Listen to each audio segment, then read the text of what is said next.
Space is silent. There's no rumble or roar when a vessel drops out of subspace, just a slight tremor along the hull that the crew feels in their bones. That was all the warning the Odyssey gave her passengers as she emerged above Zephyria Prime, a desert world caught in the fiery glow of its K-type star. From the bridge's forward viewport, Captain Joran Halloway watched the planet's swirling dust storms crawl across a rust-colored surface, intermittently lit by flashes of static lightning. Zephyria Prime looked like it was at war with itself, endless dunes and razorback ridges wearing away under relentless winds. "Coordinates confirmed, Captain," said First Officer Callis Rain, her voice subdued but precise. "We're holding a high orbit. The storms are strong, but we've got stable telemetry from the colony's uplink." Halloway nodded, a slight tilt of the head. "Amika, patch us through to Governor Kellen. Let's find out how bad the situation really is." A soft, feminine voice, with just the faintest hum of synthetic modulation, came through the comm. "Establishing connection now, Captain." Amika, Artificial Moral Intelligence and Consciousness Advisor, had been added to the Odyssey's systems at the start of the Frontier missions. Unlike a standard AI, her role wasn't just to crunch flight paths or rotate shield frequencies. She analyzed moral dilemmas, local regulations, and cultural guidelines, ensuring the crew weighed the ethical consequences of its actions before taking them. Over the next 10 minutes, Halloway summoned his senior staff to a cramped but functional conference nook just off the main bridge. Polished steel walls reflected the pulsing readouts on every console. A well-worn star map dominated one bulkhead, dotted with scrawled flight notes left by navigators past. Halloway stood at the head of a narrow table. "Let's keep this brief," he began. "We're responding to a priority distress call from Governor Kellen. Sabotage has crippled their life support and water recycling systems. On a planet with hardly any free water, that's a worst-case scenario." Security Chief Dax Corran, a muscular man who exuded an air of coiled readiness, added, "They reported sabotage. Must be an inside job. I'd wager these folks know their way around colony systems enough to strike at critical points." Chief Engineer Sorin raised his hand and smiled with a wry grin touching his face. "Captain, according to the briefing materials, the colonists' hydrofracture osmotic extraction system is down." "They named it the Ho reactor. I mean, who comes up with these names?" Halloway raised a brow. "No idea, but I need you to become our resident Ho expert before we land. They say it takes 8 hours just to get a handle on the manual alone. Unfortunately, we've only got 4 before the next window to launch." Sorin gave a mock salute. "So, read a manual in half the recommended time, fix a doohickey I've never seen before, all while we're dancing around sabotage and the local flora, or aliens or whatever?" "Welcome to the frontier," Halloway replied, a faint smile on his lips. "There's a dust storm closing in that's set to rake the colony in about 6 hours, so if we want a safe landing, we start in 4. Sorin suppressed a chuckle, already shifting focus to his handheld. "Understood, Captain. I'll find a way to make that Ho behave." Across the table, Science Officer Sienna Vane frowned over her handheld, sifting through sensor data. "Zephyria Prime might look like a big sandbox, but it's got some unusual geology. Micro-pockets of subsurface aquifers, high sulfur content in certain strata, even traces of magnetic anomalies. If there's truly sabotage, we'll need to tread carefully or risk setting off something bigger than a water shortage." "Something bigger?" Corran asked, arching an eyebrow. Vane shrugged. "Volatile crust, maybe. Seismic chain reactions if they compromise the colony's drilling operations. Or," she added quietly, "if they're right about something living under the dunes. Some desert ecosystem we haven't accounted for. Before Karan could respond, the table's holoprojector flickered, and the image of a harried-looking, middle-aged man in a dusty uniform coalesced. Governor Kellen. The interference from planet-side storms made the projection sputter, but his face was clear enough. Tired eyes, lined with worry, caked sand at his temples. "Odyssey, can you hear me?" Kellen's voice vibrated with tension. Holloway lifted his chin. "We've got you, Governor. We're prepared to deploy assistance as soon as we confirm what we're dealing with." Kellen exhaled, a ragged, static-laced sound. "It's bad. 3 hydrofracture reactors sabotaged, water purification lines contaminated with industrial compounds. We don't know how they pulled it off, but colonists are already rationing water. If we don't restore life support soon, we lose people." Corran stepped forward, arms crossed. "Who's behind it?" The governor's eyes flicked away, frustration plain on his features.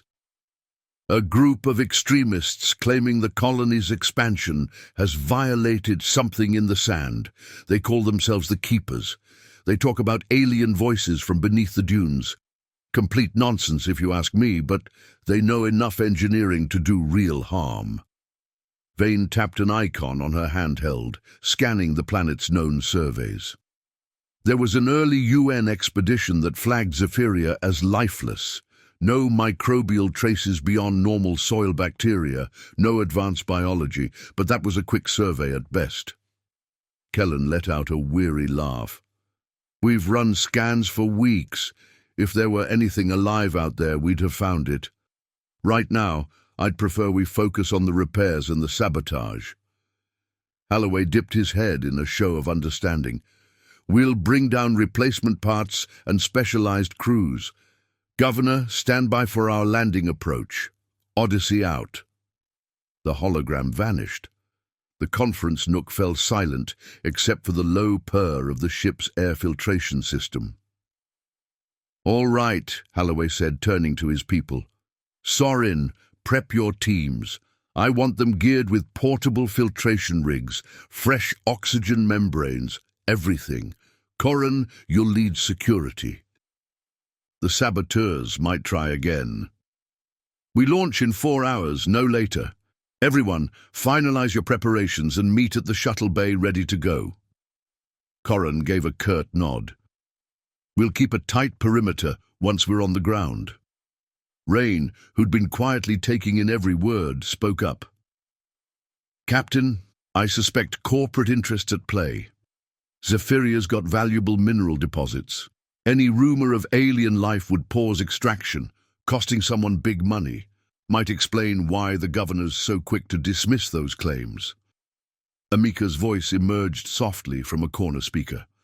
Acknowledging even the possibility of local life could trigger a mandated ecological survey and halt production. Holloway's expression hardened. "We don't ignore potential life just because it's inconvenient. Our job is to help these people survive, and to be sure we're not crushing something we don't understand. Amika, keep analyzing geological data. Let us know if you see any hints that these so-called keepers might not be delusional." "Certainly, Captain," Amika replied, her tone poised. "I'll correlate the colony's sensor records with our own and flag any anomalies." Chairs slid back. Everyone filed out into the corridor. Holloway lingered a moment, gazing at a small viewport. In the distance, Zephyria Prime swirled in bands of rust and saffron, an endless dance of wind and sand. He felt a presence by his side, Rain, always watchful. "Captain, want my honest opinion?" "Always." Rain folded her arms, gaze drifting to the planet. "The colony's sabotage is real enough, but there's something off. The governor's fear is genuine, but his frustration feels more political than scientific." "Could be," Holloway agreed softly. "Still, as long as people are dying, that's priority one. And if something sentient is crawling under those dunes, we can't let corporate greed bury it." He patted the edge of the viewport. "Let's do our jobs right, that's all." They walked toward the bridge, the hum of the Odyssey's systems a steady undercurrent. Outside, Zephyria Prime kept spinning in the silent vacuum, battered by its own storms. If there truly was something stirring beneath the sands, it wouldn't stay hidden forever, and the frontiers rarely tolerated secrets for long.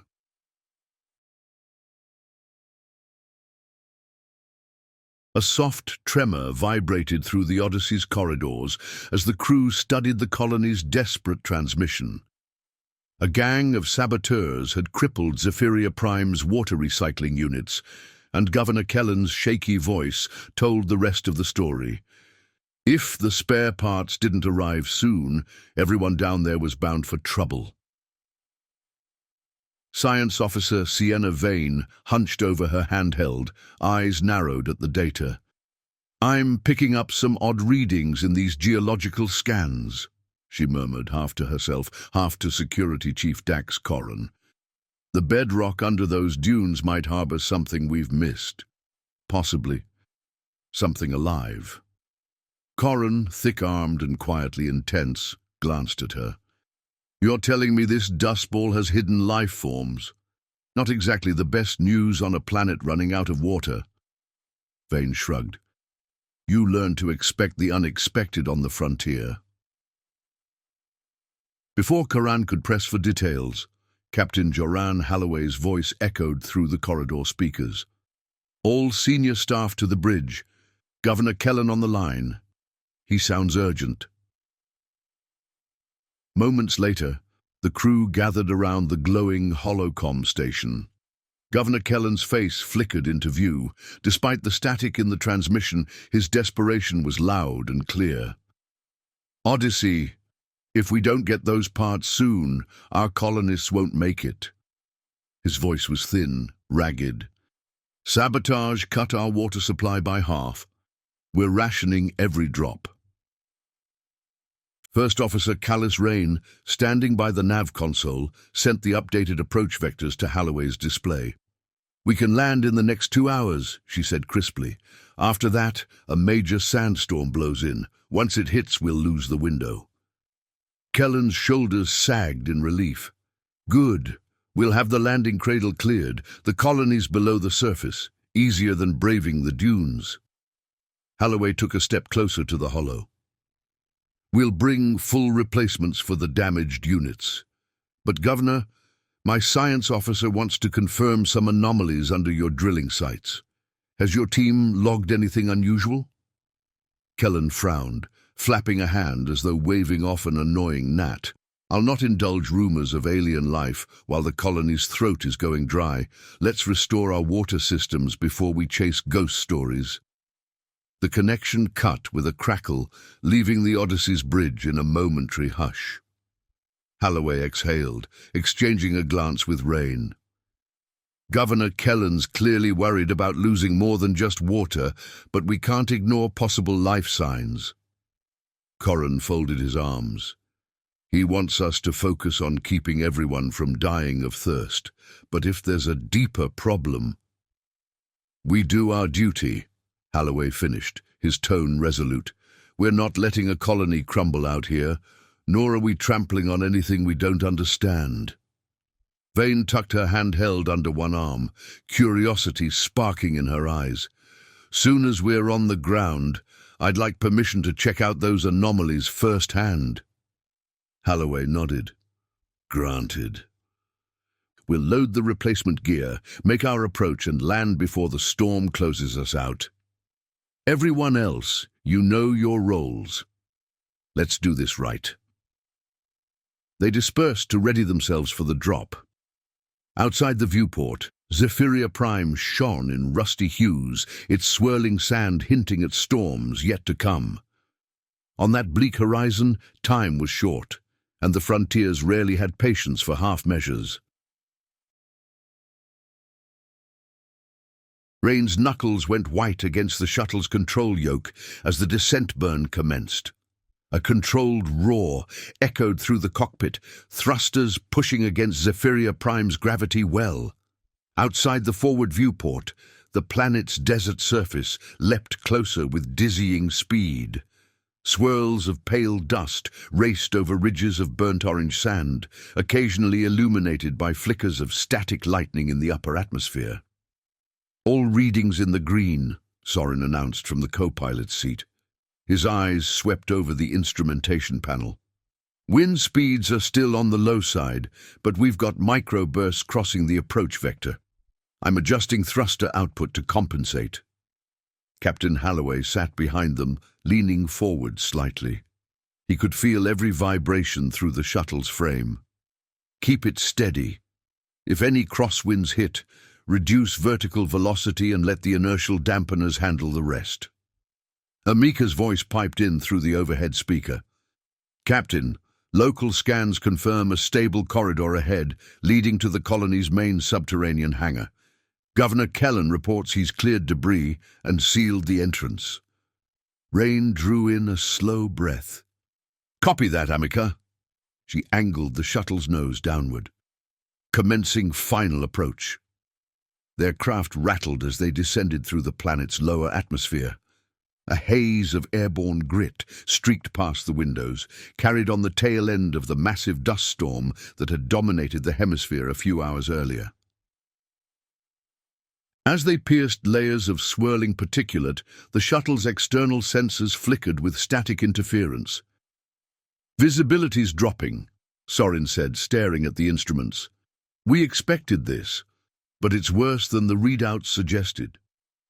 Switching to enhanced LiDAR, he tapped a series of icons, and the forward display superimposed a green wireframe of the terrain onto the swirling dust. They caught their first glimpse of the colony, a cluster of 3 weathered domes spread across a mostly flat desert plain, with occasional rocky outcroppings rising like islands in a sea of sand.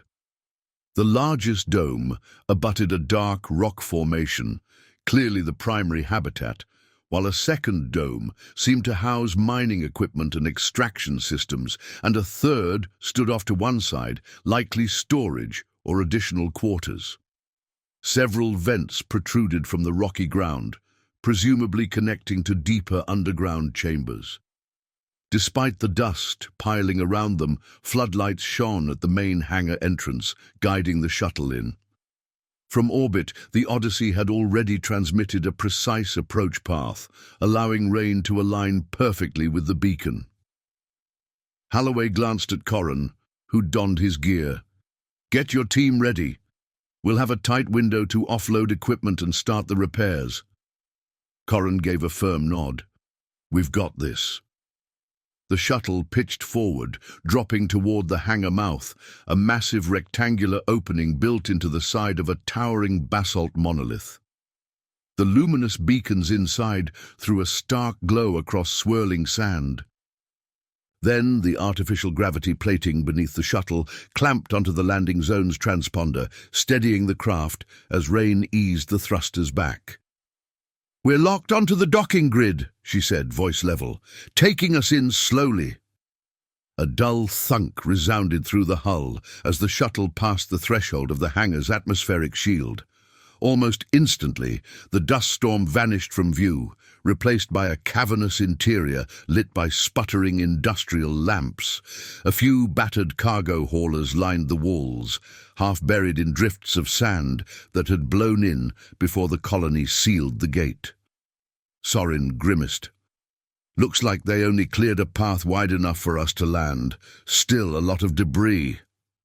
With a hiss of pressurized hydraulics, the shuttle's landing struts touched down on reinforced plating. The engines spun down, leaving a jarring moment of quiet. "Touchdown complete," Rain announced, flipping switches across the console. "We're sealed in." Holloway stood, smoothing the front of his uniform. "All right, people, this is it. Let's get that colony back on its feet." The ramp lowered, letting in a wave of stale, dust-tinged air. Governor Kellen stood waiting, flanked by 2 technicians. He looked exhausted, the lines on his face etched deeper than they'd been during their hollow calls. "Captain Holloway," he said, forcing a smile, "you made it. Wasn't sure we'd be able to clear the hangar in time. We appreciate the effort, Holloway replied, stepping onto the dusty floor. Governor, this is Security Chief Dax Corran and Chief Engineer Sorin. Science Officer Sienna Vane is right behind us. Sorin wasted no time scanning the hangar's battered infrastructure. Where are your main water extraction feeds? We'll start there. Kellen pointed toward a hallway at the far end of the cavernous hangar. We've got a short corridor connecting this bay to the primary water deck. The last sabotage hit the feed lines and storage tanks pretty hard. Our 2 hydrofracture reactors still function partially, but new leaks keep popping up all the time. He sighed, running a hand over a wall panel displaying fluctuating water pressure readouts. And if that wasn't bad enough, 3 of our advanced filtration systems are down. The membranes are shot, and the intake valves were knocked out of alignment. We're seeing contamination spikes in the reservoir and can't risk sending tainted water to the HAB levels. Sorin traded a glance with Holloway. I'll see what we can do. My team has portable filtration rigs and extra sealant couplings. We'll run diagnostic sweeps on your systems, then shore up the reactors and filtration units. As Sorin and a handful of engineers hustled off, Karan gestured to his security detail. They fanned out around the shuttle, setting up a basic perimeter. We'll keep watch here, he told Kellen. If the saboteurs try to slip in again, we'll be ready. Kellen nodded. Right. I'll have my own colony guards coordinate with you. Morale's fragile, and I'm not sure who we can trust. They made their way deeper into the colony via a narrow, cylindrical corridor. Faint emergency lights cast the walls in a flickering orange glow. The buzz of ventilation fans mingled with the echo of distant machinery. Each step kicked up small puffs of dust, evidence that the hangar had only recently been cleared. Rain walked beside Holloway, eyeing the overhead fixtures. This place is built like a bunker. They must have carved it directly into the rocks. Kellen overheard and gave a weary chuckle. It seemed wise at the time. Storms were harsh from day one. We spent our early months digging underground to avoid the wind. They reached a junction where Sienna Vane halted to run her handheld scanner along a set of pipes, humming with pressurized fluid. Governor, I'm reading elevated trace metals in your water lines. Could be from damaged filters. Kellen pushed a hand through his hair. The lines took a beating. Whatever compounds the keepers introduced, industrial solvents, adhesives, they're corroding everything. We managed to flush some of it, but the system is compromised. Vane frowned at her readings. I'll flag these for Sorin. Might need a full set of new piping or at least a comprehensive patch job. Deeper still, they came to a reinforced hatch labeled Ho Reactor Facility.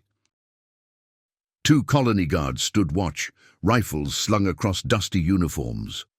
One of them keyed in a passcode. The door slid open on squealing tracks, revealing a chamber thrumming with half-functioning machinery. An acrid smell, half-burnt electronics and scorched rubber wafted out. Sorin had arrived moments earlier with his team, already kneeling by an open panel of circuits. Wires snaked out like entrails from a machine, blackened, charred, and dripping with some gelatinous gunk. This is sabotage, holy shit, Sorin said, face lit by the glow of a diagnostic tool. Looks like they used some polymer that hardened on the internal couplings.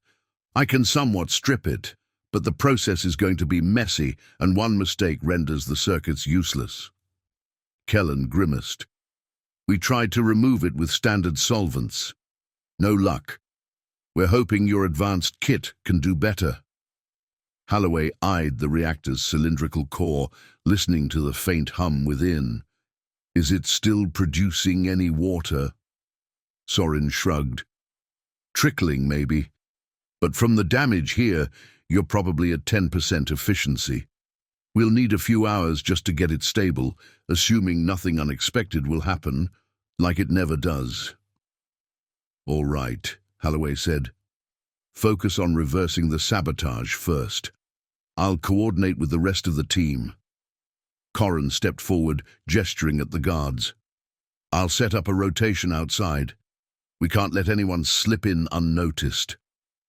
Kellen inhaled sharply, as if trying to calm frayed nerves. Thank you. Once we stop the leaks and contamination, we can consider a deeper investigation.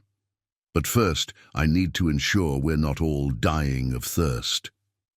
Holloway's gaze swept across the battered reactor chamber. We'll manage, Governor. Just show us where you keep any other spare parts, and let Sorin do his magic. Leaving Sorin to his work, Holloway, Rain, and Vane returned to the corridor with Kellen.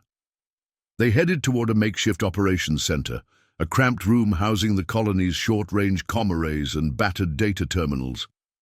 The place smelled of stale coffee and the tang of electronics.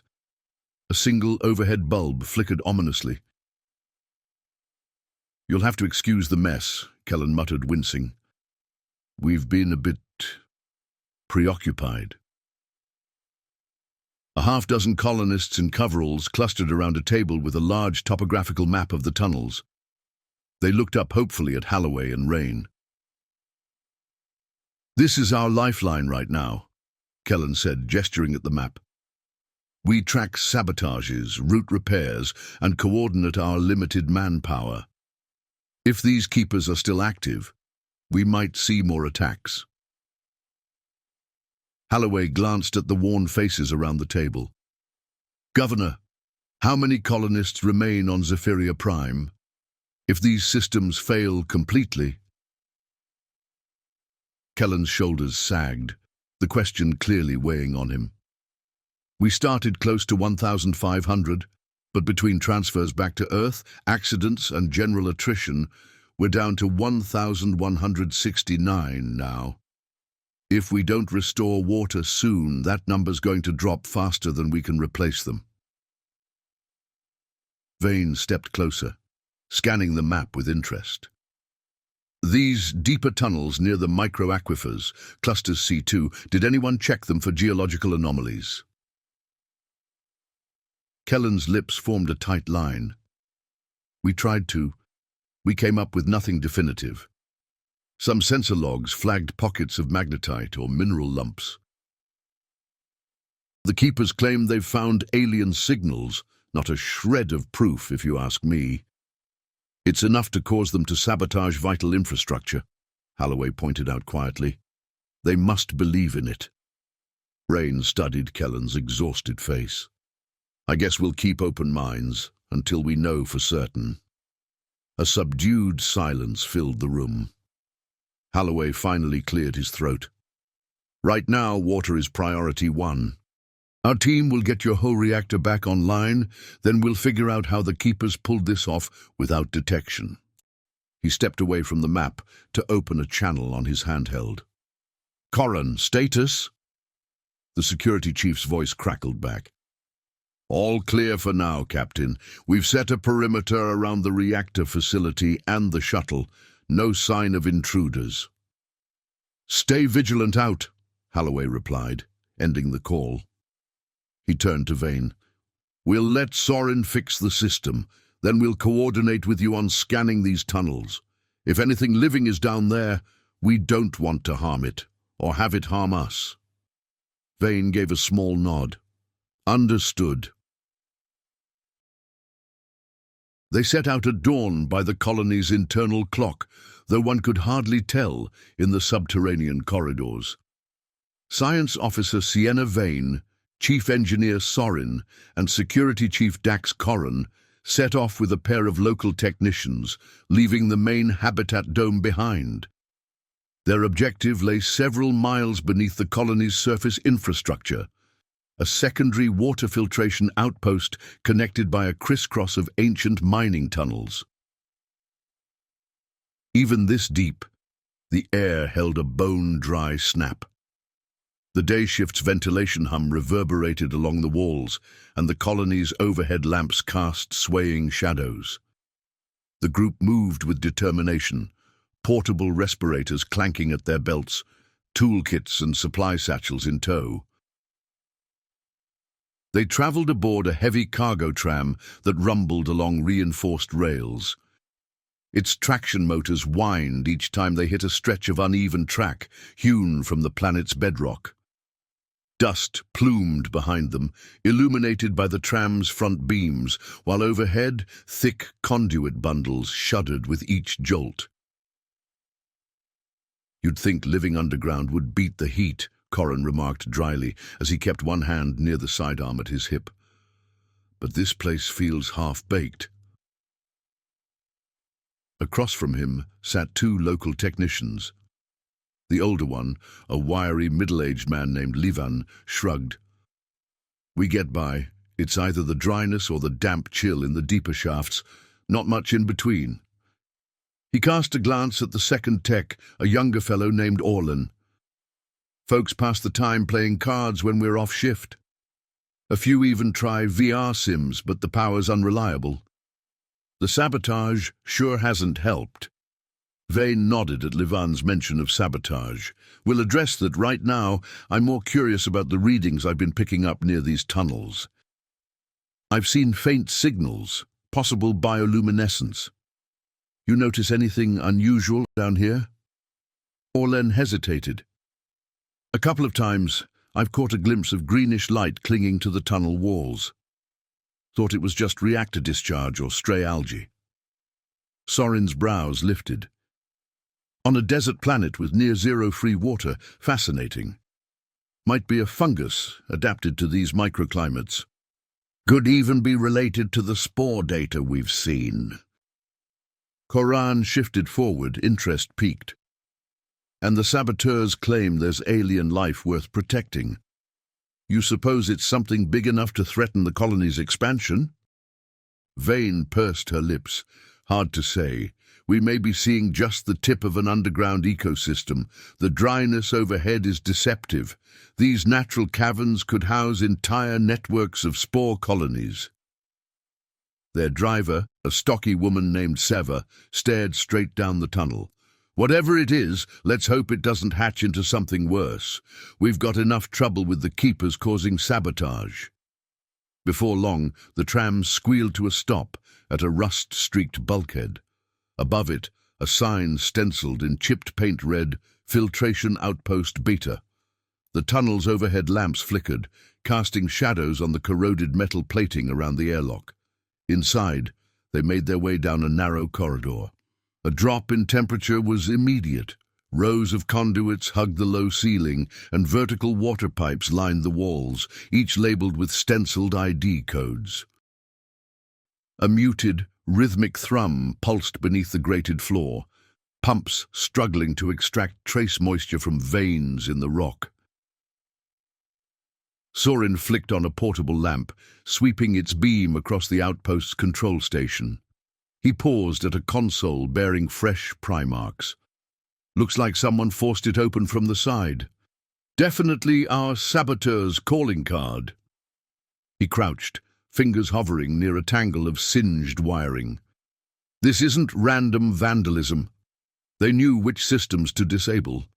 They even looped the alarm feeds back so the main dome wouldn't register the breach." Corran tapped a security node on the wall. Its screen sputtered and died. "No alarms recorded. Whoever did this is operating at a high level." One of the local techs, Orlan, grimaced and motioned them over to the main filtration assembly. Half the valves were scorched, coated with a residue that looked like melted plastic. "We tried clearing this stuff 3 times last week. It's some polymer resin that won't respond to standard solvents. Every time we scrape off a layer, more damage shows deeper in the lines." Sorin knelt and examined the valve assembly with a handheld scanner. Incredibly precise sabotage. They've targeted a core module that rebalances pH levels.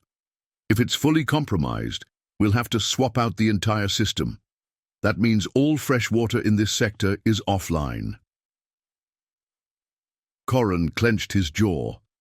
And the colony was counting on Beta Outpost to supplement the main supply. Sorin nodded. "They sure were."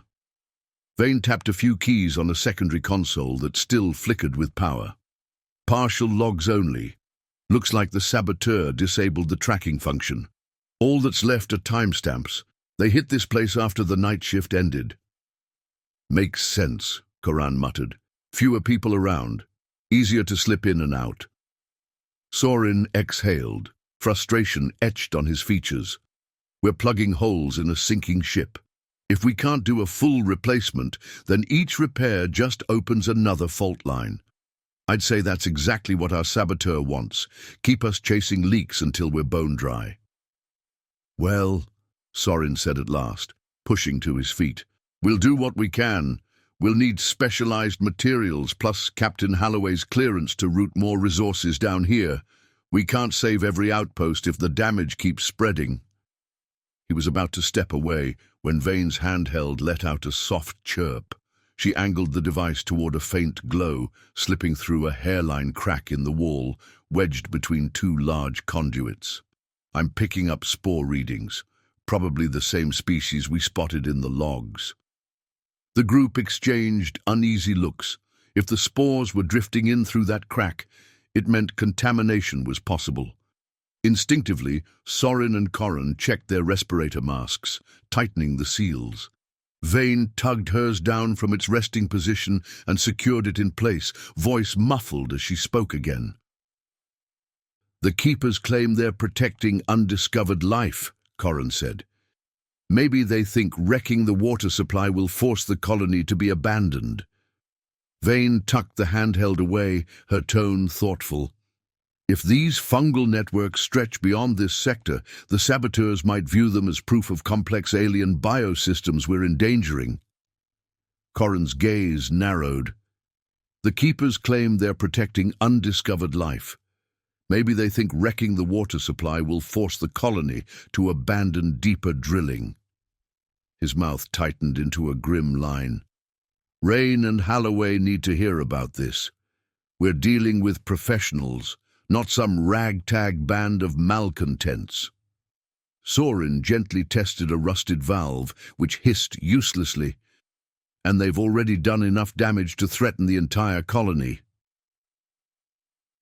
They spent the next hour patching what they could, bypassing fried circuit boards, replacing charred valve seals, and applying emergency epoxy to hairline fissures.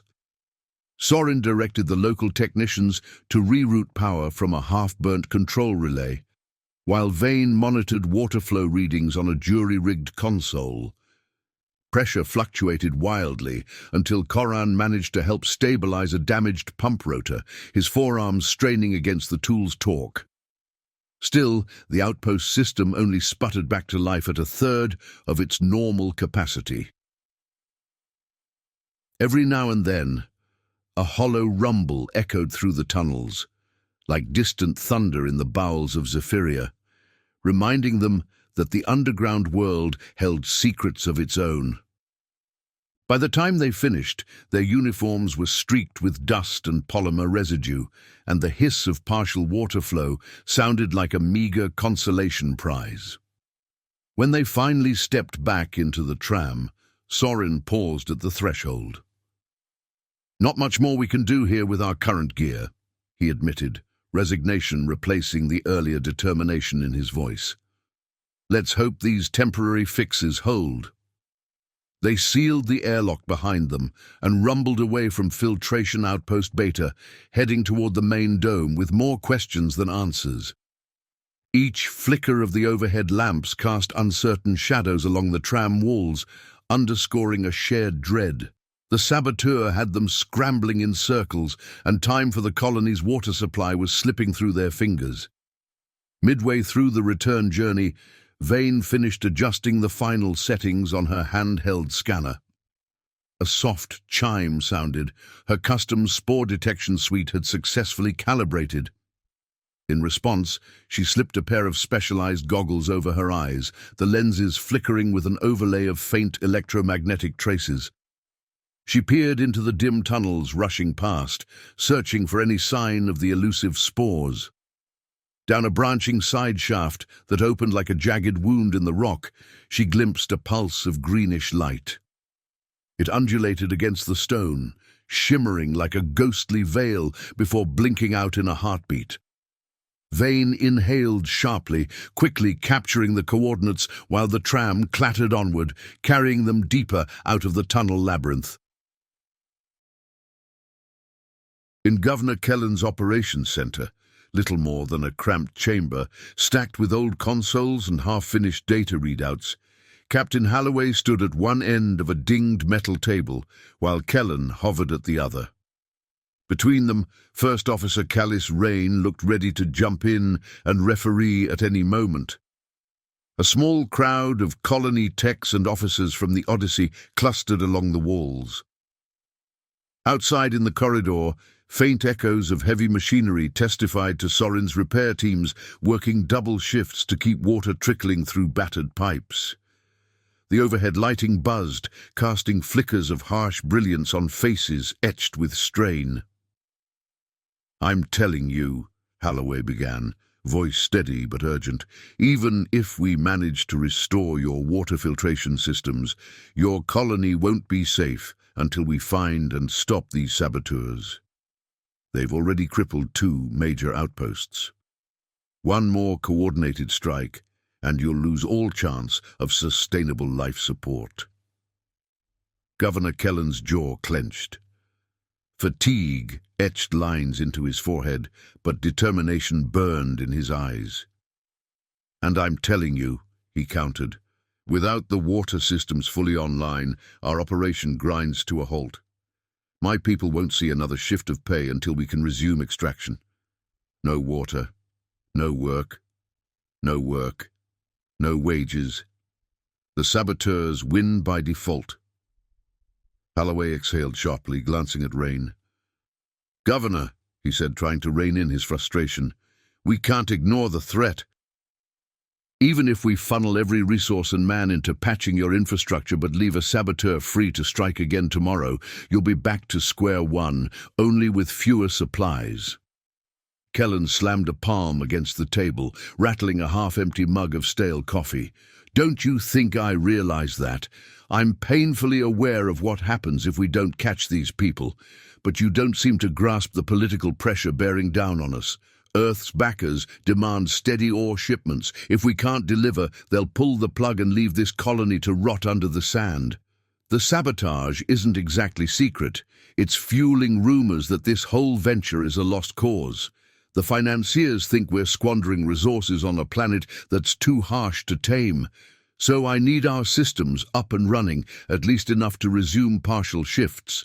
Otherwise, we're done here." Callis Rain planted both hands on the table, stepping between them. Her tone was cool, measured, an anchor in the rising tension.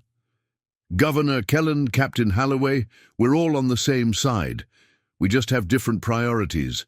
The governor wants guaranteed water so production can continue and morale doesn't collapse. The captain knows none of that matters if saboteurs keep sneaking in to tear it all down." Kellen drew in a breath as if to retort, but caught himself. His gaze flickered to the overhead monitors displaying water pressure indexes, each reading uncomfortably low. The colony was mere weeks, perhaps days, from collapse if the sabotage persisted. A soft chime interrupted them. The console at Kellen's elbow flashed with new data. Science Officer Sienna Vane's voice came through the tinny speaker. "Governor, Captain, update on the filtration repairs. Sorin estimates at least a week to get Beta Station stable, assuming we don't find more sabotage. We're short on couplings and high-grade sealant." Halloway drummed his fingers on the table's scarred surface, thinking for a short while. "All right. We'll share what we can from the Odyssey. We've got backup water filtration modules that can temporarily augment your damaged systems. We can also cannibalize some non-critical sections of our own piping for the couplings, and we've got high-grade sealant in our emergency stores. On top of that, we'll transfer extra water rations if you need them. I've already sent a request for additional supplies from the UN, but it'll take also about a week for them to arrive. This should buy us enough time to track down whoever's behind these attacks." Relief flickered across Kellen's features, though tension still hovered in his eyes. That gear will help, but morale is shaky. People are worried we'll lose critical systems any moment. I understand, Holloway said gently, and I'm not leaving you to fend for yourselves. But I need cooperation from you in return. We must find the saboteurs, learn how they're getting access to your restricted zones, and cut them off. Kellen's shoulders slumped, carrying the weight of every stressed colonist under his command. All right. I'll muster a few more pairs of boots for Corran's security details. But don't expect them to be trained. Most of my guards are half engineers, half miners. That'll be enough, Rain interjected. We just need watchful eyes at key junctions, places where saboteurs could slip in. And if they try to sabotage another set of pipes, we'll catch them in the act. Holloway glanced at his handheld, verifying the data from Vane. A week minimum. The question is how we use that time effectively. We'd like to dig deeper into these rumors of alien life. The saboteurs claim it justifies shutting down operations. If we prove them right or wrong, maybe we can resolve this without more sabotage. Kellen's brow furrowed skeptically. I've been here since the colony's founding. If there were anything more than stray dust in these rocks, we'd have found it by now. But if it stops them from blowing up our machinery, I suppose it's worth investigating. Brief silence fell over the cramped room. Finally, Holloway inhaled, letting the recycled air fill his lungs. All right, we have our plan. My crew will share resources to stabilize your filtration and keep your people supplied. We'll also deploy scanning teams. Vane has some leads to follow. Meanwhile, Corran and your own guards will track down the saboteurs before they cause more damage. Kellen watched him, eyes hard but resigned. That's the best offer we've got, I suppose. Let's hope it's enough. Holloway straightened his posture, radiating confidence. We'll make it enough.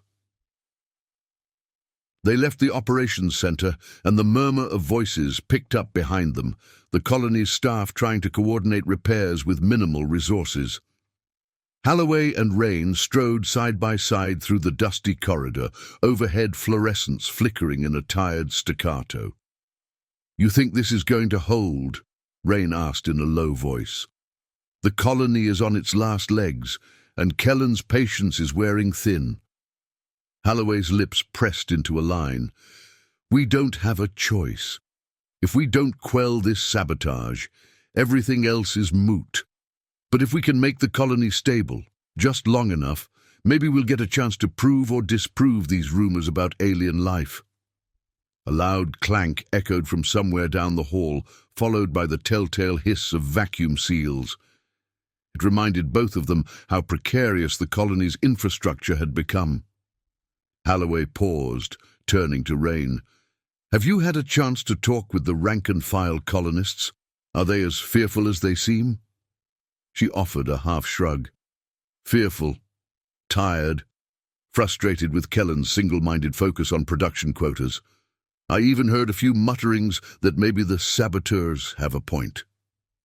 Holloway frowned. That's exactly why we need to root out the cause. An entire colony can unravel when half its population starts thinking sabotage is justified. They continued in silence until they reached a small lift that would bring them to the engineering sub-level.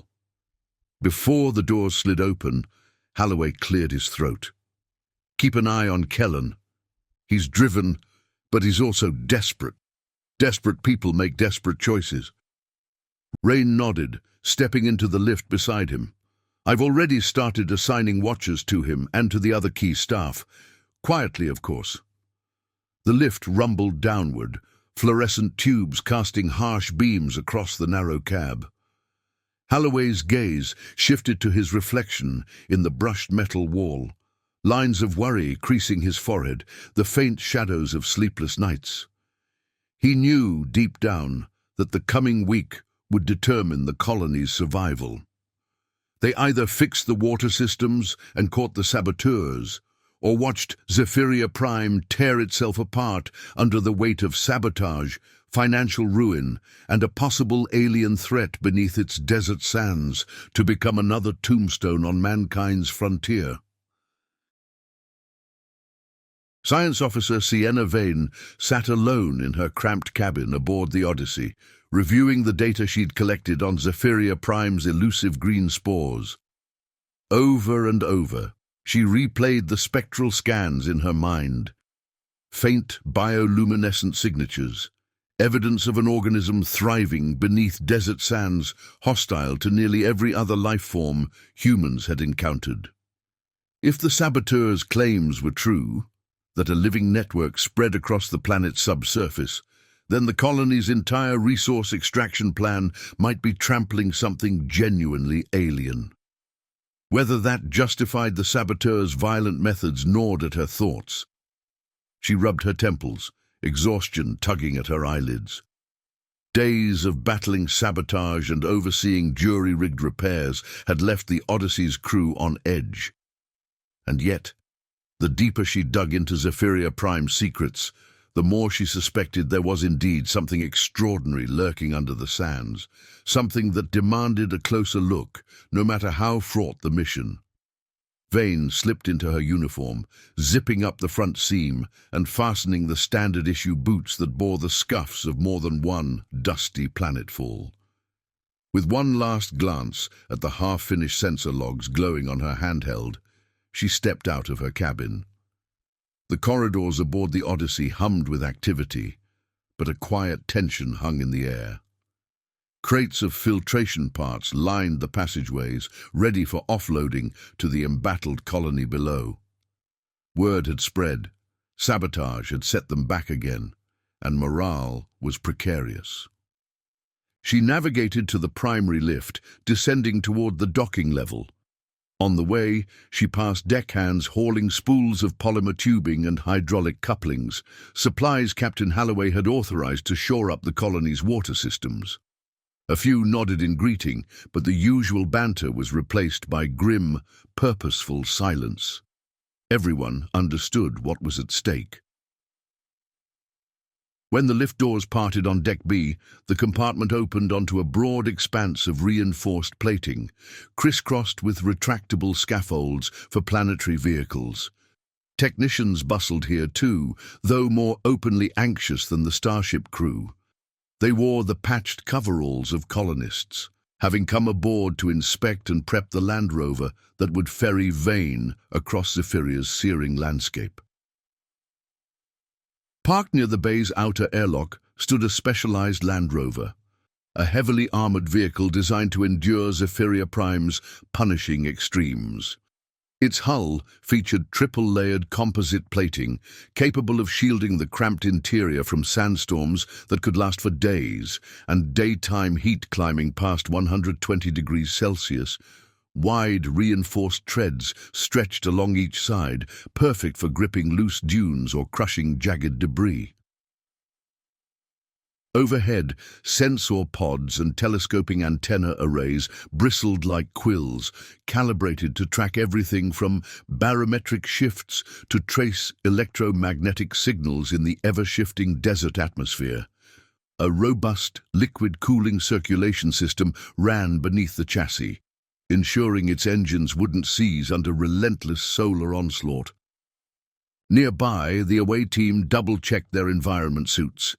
Each suit was a marvel of necessity, multi-layered synthetic fabric insulated with aerogels and reflective coatings, while micro-pore dust filters and breathable oxygen packs kept the planet's toxic CO2 concentration and sand out of human lungs.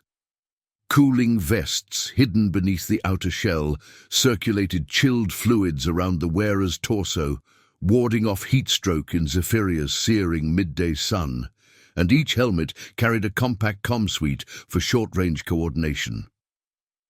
Nearby, a group of figures prepared for departure.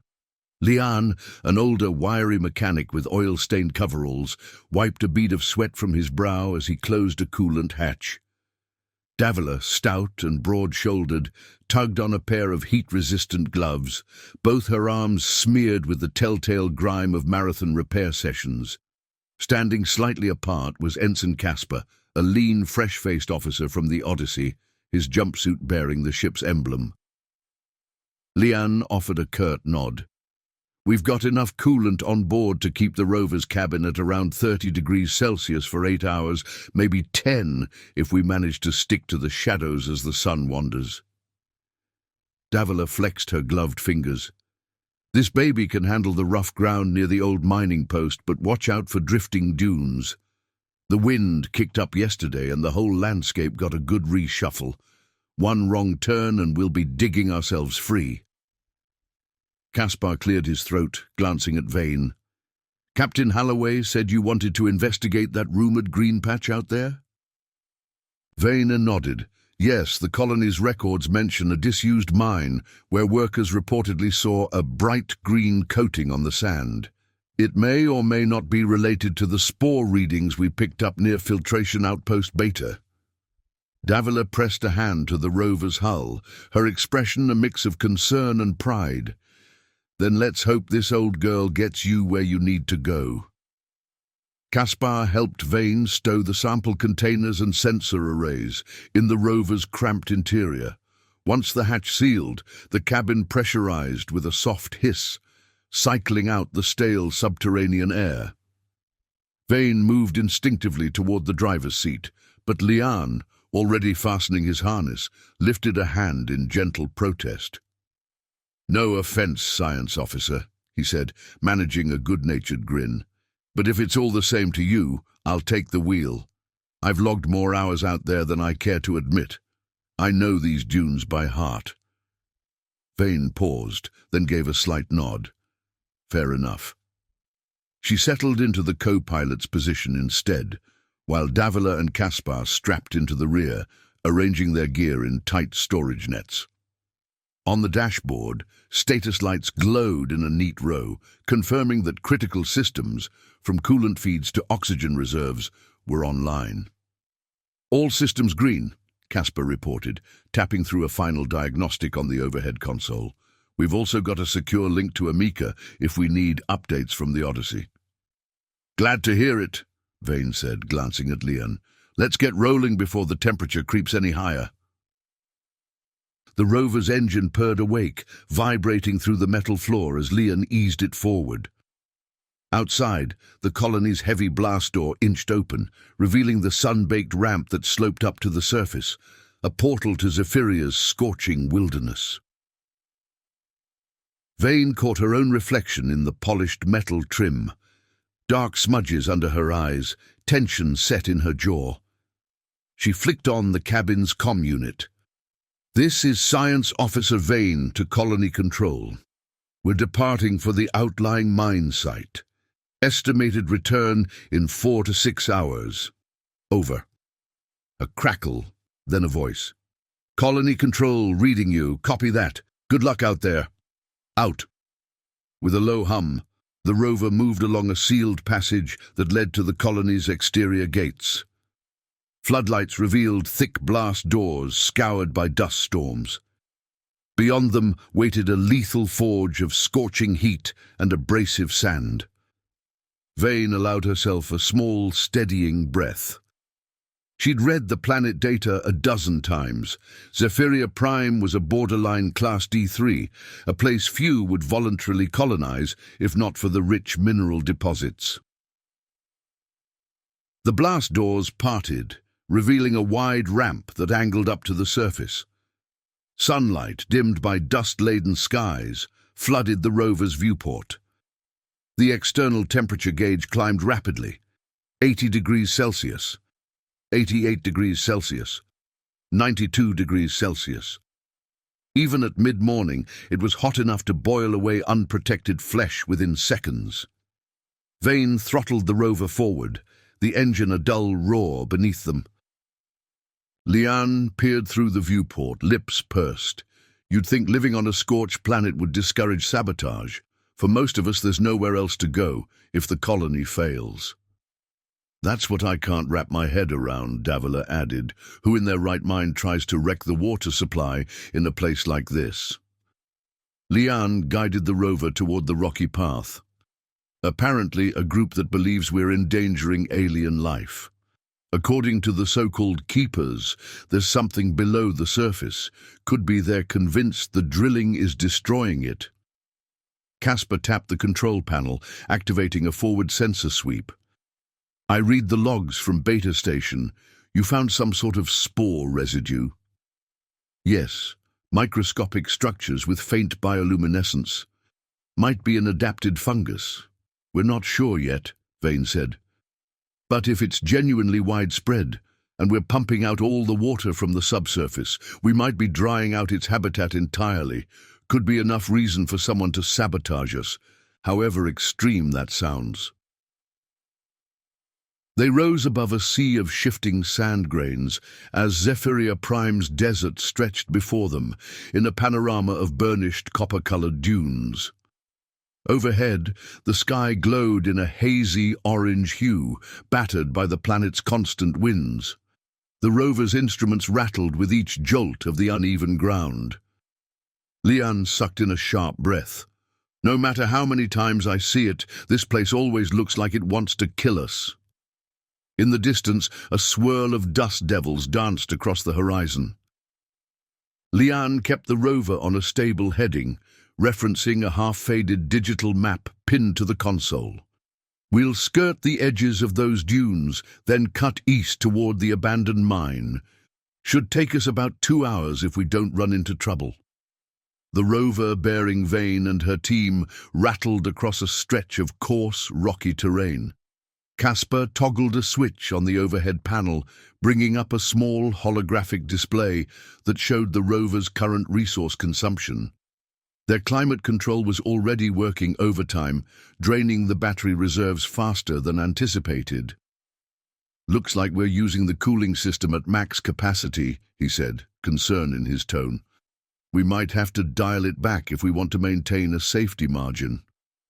Davila, sweat beading on her brow, gave a shaky laugh. Better to be warm inside than roasted alive. I've seen outside temps reach 150 degrees on days like this. Vane tapped a readout on the console. We can probably moderate it by a few degrees. Everyone keep your suits on as backup in case the interior temperatures rise. Let's not risk meltdown.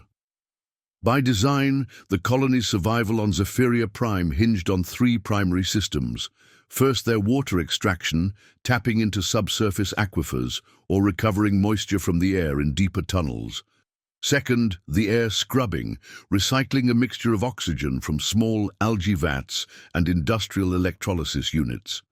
And third, the dust filtration and oxygen reactors, ensuring the colony's corridors didn't fill with windblown grit.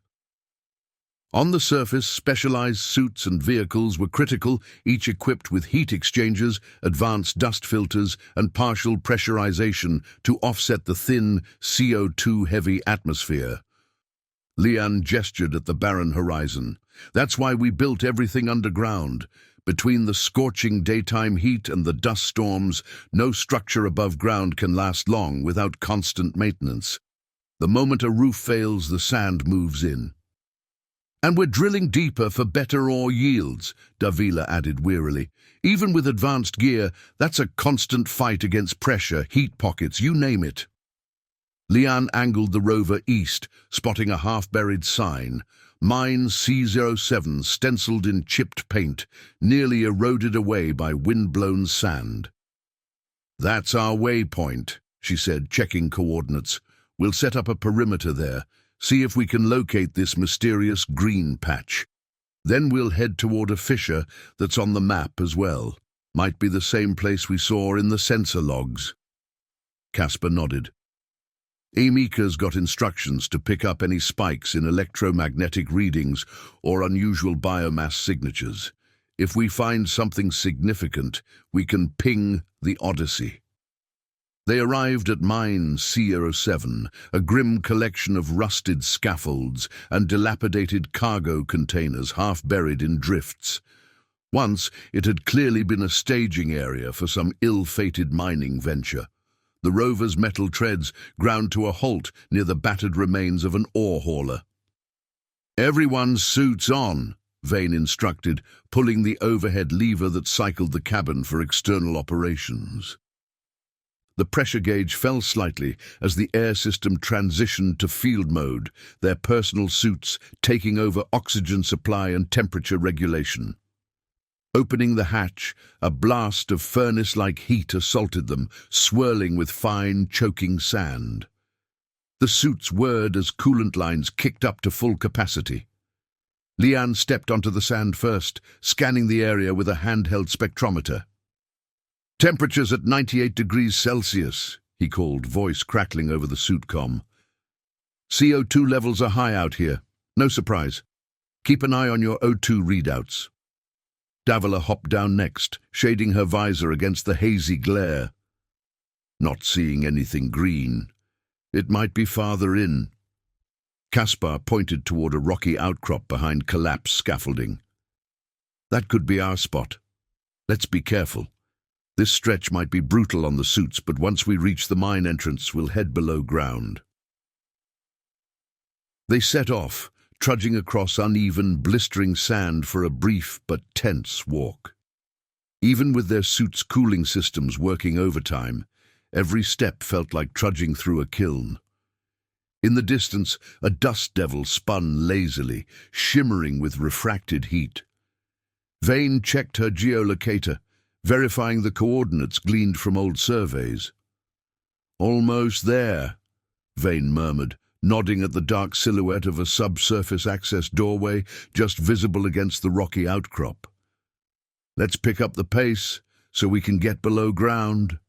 The suits won't handle these temperatures forever." They trudged toward the mine entrance, boots sinking into scorching sand with each step. Just as they reached the threshold, Davila let out a small gasp. "Hey, look at this!" A patch of sand, perhaps 2 meters across, shimmered in a ghostly green hue near the doorway's battered bulkhead. It resembled algae, though no such life should survive in these punishing conditions. Vane knelt, gently tapping a sensor probe into the pale, translucent layer. The probe's digital readout began blinking wildly. "Wow," she whispered. "Elevated electromagnetic activity, similar to what we detected underground but stronger. Possibly more robust due to direct solar exposure." Caspar squinted through his visor. "Looks like a faint crust, almost translucent. Could it be some kind of thermophilic fungus?" Vane carefully lifted a corner of the crust with a sampling tool. Beneath it, the sand remained slightly moist, as if the organism was capturing or retaining trace water. "Remarkable. We guessed there might be a widespread spore or fungal colony in the tunnels, but if it's thriving out here, it's adapted to extreme surface conditions." Lian tested the ambient radiation with a different scanner, brow furrowed. "No dangerous radiation spikes. My guess, it's pulling moisture from microfissures in the rock. We do have subterranean aquifers not too far below, right?" Vane nodded. "Yes. This might be a surface outcropping of a bigger network that runs underground, something the saboteurs or keepers think is worth protecting." She extracted a small chunk of the green material, sealing it in a vacuum tube. A slight sparkle rippled across its surface, as if the organism was reacting. For a moment, the sand at her feet shuddered. Then it went still. "We'll analyze this sample later," Vane said into the suit comm, her voice slightly distorted by static. "For now, let's get below ground before our suits start frying." Lian checked his handheld thermometer. "Agreed. We're already pushing the safety margin." They trudged a short distance to the subsurface access doorway, a rusted metal hatch partially buried beneath shifting sand. Davila and Caspar pried it open with a pneumatic lever, sending a cascade of grit rattling down the steps beyond. A gust of cooler, stale air wafted up from the depths. One by one, they descended into the deep, dark helmet lights illuminating chipped walls and decaying support beams. The corridor sloped gently downward, the floor scattered with abandoned crates, bits of broken machinery, and a century's worth of dust. Remnants of the old mining operation clung to every surface, a rusted conveyor track here, half a row of corroded lockers there. Vane swept her handheld scanner along the walls. "Spore readings in pockets," she murmured, her voice hollow over the suitcom. "But the levels aren't as high as we saw topside." She frowned at the data flickering across her visor. "You'd think the cooler, more humid environment would be ideal for fungal growth as far as we know." Caspar shone his helmet light into a narrow side passage. "Or the spore colony receded deeper underground when the miners left. If these spore organisms are truly networked, they might detect disturbances and adapt accordingly." Davila tugged on a massive door, jammed halfway off its hinges.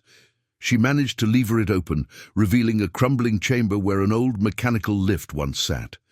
Now only twisted metal struts remained, stretching down into darkness. "Looks like they dismantled the elevator when the mine shut down." A few minutes deeper into the mine, the chamber's ceiling suddenly drew Vane's attention. Large clumps of greenish fungal caps had attached themselves to the overhead beams, each one faintly luminescent around the edges. "We've got more than just spores here," she whispered, stepping closer. "Actual fruiting bodies. Must be a stable microclimate inside these walls, or maybe a moisture pocket." Vane carefully scooped a sample from the ceiling into a vial, feeling the material shift at her touch, as though it registered the disturbance. If it's photosynthetic or partially chemotrophic, that might explain the difference in distribution.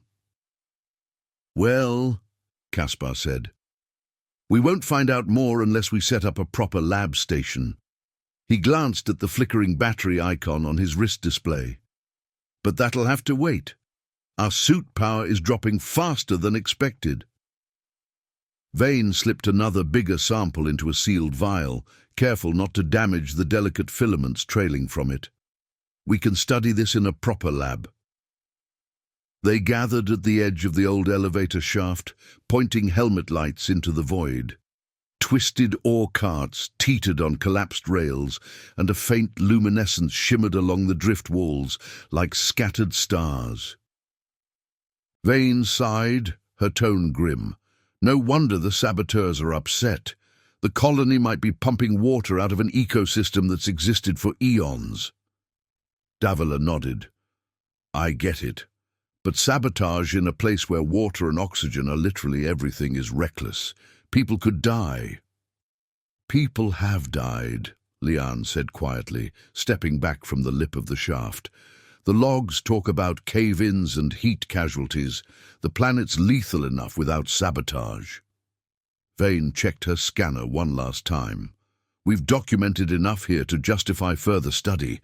Let's head back up before we—" Her voice cut off as a faint tremor shook the corridor. Loose pebbles rattled down from the ceiling. She threw a hand out to steady herself against the wall. Caspar's eyes flicked upward. "We should get out of here. This place is too unstable." The four of them wasted no time retracing their steps, hurrying through the crumbling corridor until they emerged again at the desert doorway. A blast of radiant heat beat down on their helmet visors, punishing but far less claustrophobic than the threat of a collapsing mine. With fresh data in hand and hearts pounding, they slogged across the sand toward the waiting rover. By the time they sealed the rover's hatch, temperature alarms on their suits flared a vivid red. Despite the vehicle's cooling system kicking in with a whir, Vane could feel perspiration matting her hair beneath the helmet. Even a short trek on Zephyria Prime's surface could be lethal if something malfunctioned. Davila collapsed onto one of the rear seats, exhaling shakily. "I'd trade my right arm for a working airlock right about now." Lian, flipping on the rover's climate controls, managed a grim chuckle. "We're set to max cooling. Another half-hour out there, and we'd have heat stroke for sure. Vane carefully transferred a small jar into the rover's secure containment rack. Even through her visor, she could see the pale threads of fungus quivering under the container's lights. Low-level electromagnetic activity pulsed across the readout, a silent testament that the strange life form still lived in some capacity. "Looks like the same signal we found outside," she noted. "Probably just one tendril of a deeper network." Liane, visibly drained, let out a ragged breath. "Then let's move, before the sun melts us alive." He gunned the rover's engine, guiding the heavy treads over drifts of scorching sand. Overhead, the sky deepened to a menacing orange, evidence that a major storm gathered on the horizon, shifting dunes and swirling dust devils in its wake. Despite the rover's cooling system roaring at full capacity, Vane felt sweat trickle down her temple, and her suit's temperature monitor blinked ominously. Suddenly, a sharp beep cut through the cabin's drone. Caspar tapped a blinking alert on the comm panel. "Message from Amika," he murmured, then pressed play. Amika's voice crackled over the speaker, carrying an edge of alarm rarely heard from the Odyssey's AI liaison. "Science Officer Vane, this is Amika with a priority update. We've just confirmed major sabotage across the colony's mining infrastructure. Nearly 80% of the equipment is down. Governor Kellen reports he can't keep critical extraction lines running. Worse news, we've detected tampering in the Odyssey's thruster controls. Captain Holloway urgently requests your immediate return. There's a sandstorm warning moving up 2 days early. I repeat, urgent request. You must get back to the colony now. Out." A heavy silence filled the rover's cramped interior. Vane's stomach twisted at the thought of losing the Odyssey, not only their fallback, but a lifeline for everyone on Zephyria Prime. "They've gone after our ship?" she managed, voice tight with dread. "That's escalation on a new level." Liane's gloved fist thumped the steering wheel. "Without the Odyssey, we're stuck, at the mercy of a planet that had loved nothing more than to swallow us whole." Vane drew a ragged breath, forcing resolve into her tone. "Then we'd better move now." Governor Kellen's office was cramped, even by Zephyria Prime's standards. Rows of half-functional display screens lined the walls, each tinted with red or yellow warnings for critical systems on the brink. The overhead lighting flickered in a dull rhythm, adding to the oppressive atmosphere. Outside, distant alarms droned, yet another reminder that sabotage had turned this desert colony's precarious existence into a ticking time bomb. Captain Joran Holloway stood at a dented metal desk, arms folded over his starship uniform. Opposite him, Governor Kellen leaned forward, palms pressed flat against the tabletop. A thin sheen of sweat glistened on the governor's forehead, despite the meager airflow from a nearby vent. It was, in effect, a standoff between two men equally determined to protect those under their charge. "You're telling me," Kellen said at last, voice raw from too many sleepless nights, "that these saboteurs aren't just gutting our colony's critical infrastructure.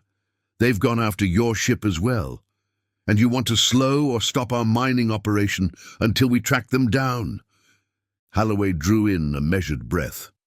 "Governor, we've discovered fresh tampering on the Odyssey's thruster relays. If our ship's propulsion is compromised, we may not be able to maintain safe operations here on the surface.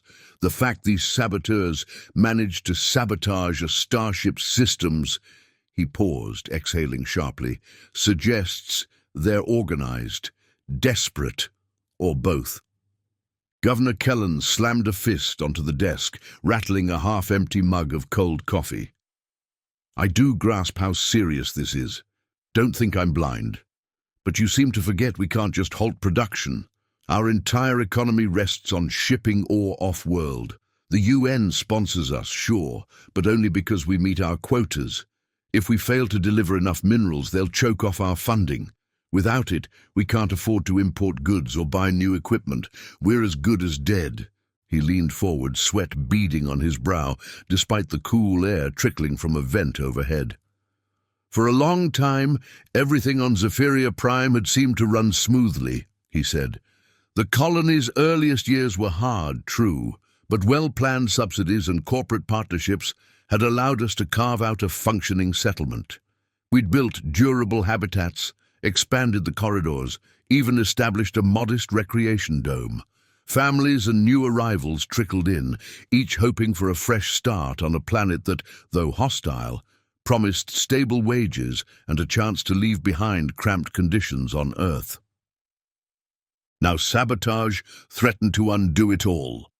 Captain Joran Halloway studied Kellen's weary face. He saw genuine fear beneath the governor's combative stance, the fear of a leader whose dream of a thriving colony was turning to dust. "I understand the contract and the terms," Halloway said, "and I know these minerals aren't just for weapons. They're used in reactor cores, advanced propulsion, major industries. But no matter why we mine them, if we don't address the sabotage, nothing else will matter. Lives will be lost, yours, mine, if we can't keep this colony stable." Kellen let out a bitter laugh, rubbing the bridge of his nose. "I fucking know that. Hundreds of people, including whole families, came here for a second chance. We made this place livable, hell, comfortable, despite the lethal atmosphere and daily temperatures that could melt steel. And now everything we build is going to ruins."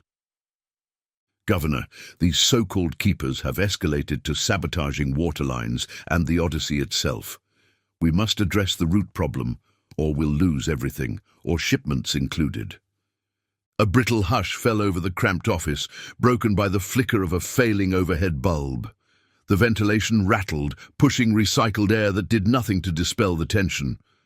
A buzzer on the governor's console chimed. The small display lit up with the grimy face of a technician. "Governor, Sub-Level 9 just reported another sabotage. Power couplings destroyed. We can't keep the ore lifts running at this rate. Over." Kellen grimaced. "Roger that, Brenner. Keep me posted out," he muttered, ending the connection. He turned back to Halloway, jaw clenched. "We're losing good men and women. The lifts are half dead. Our quotas lag behind schedule. At this rate, the UN might declare this entire outpost unviable. Do you realize what that means? Every contract we rely on, gone." Halloway's uniform, damp with sweat, inclined his head. "Governor, I propose a compromise. We scale back extraction, just enough to keep your sponsors barely satisfied, while we funnel more resources into securing vital systems and hunting down these saboteurs. That means heavier patrols at the water pumps, power grids, filtration decks. My science officer believes there's an alien spore ecosystem in the tunnels, and the saboteurs clearly think we're endangering it. If we show we're not out to obliterate a possible alien biosphere, they might hesitate before striking again." Kellen paced in the cramped office, eyes blazing with frustration. "You think half promises about not gutting this planet will stop them? They've nearly destroyed our water supply in a desert colony. That's suicidal." "Desperate people do desperate things," Halloway answered, steeling himself. "They believe they're protecting something precious, or they're backed by rivals hoping to break your operation. Either way, ignoring them will only mean more attacks." Kellen halted, rubbing at his temples like he was staving off a migraine. "We can't survive another major sabotage. It feels like our crews are patching holes with duct tape, for God's sake. But if we slash production too much, Earth's financiers pull the plug. We're on a 15-year trial period. 8 of those years are gone. One sign of failure, and we're declared unviable. They'll cut our entire subsidy." Halloway softened his voice. "Look, we'll keep shipments flowing, just enough to show progress. Meanwhile, I'll coordinate with your security staff, and we'll handle the Odyssey's thruster repairs before they fail altogether. If our ship goes offline, we're all stranded. After that, we can investigate the spore colonies. It's tight, but it's our best chance to prevent total collapse. Also, we already called for backup to the UN. The governor's gaze flicked to a flickering screen on the wall, showing dire water levels. "All right," he said at last. "Fine, but not so little that Earth thinks we've folded. We can't eat promises, and my colonists are ready to riot if they lose their pay. You'd better catch these keepers fast." "Actually, I've got an idea that might help us do just that." Holloway rested a hand on the desk, leaning in. "We'll issue a colony-wide announcement that, thanks to the sabotage, we only have one functional water filtration system left. It's not true. We've got backups in partial working order, but the saboteurs don't need to know that.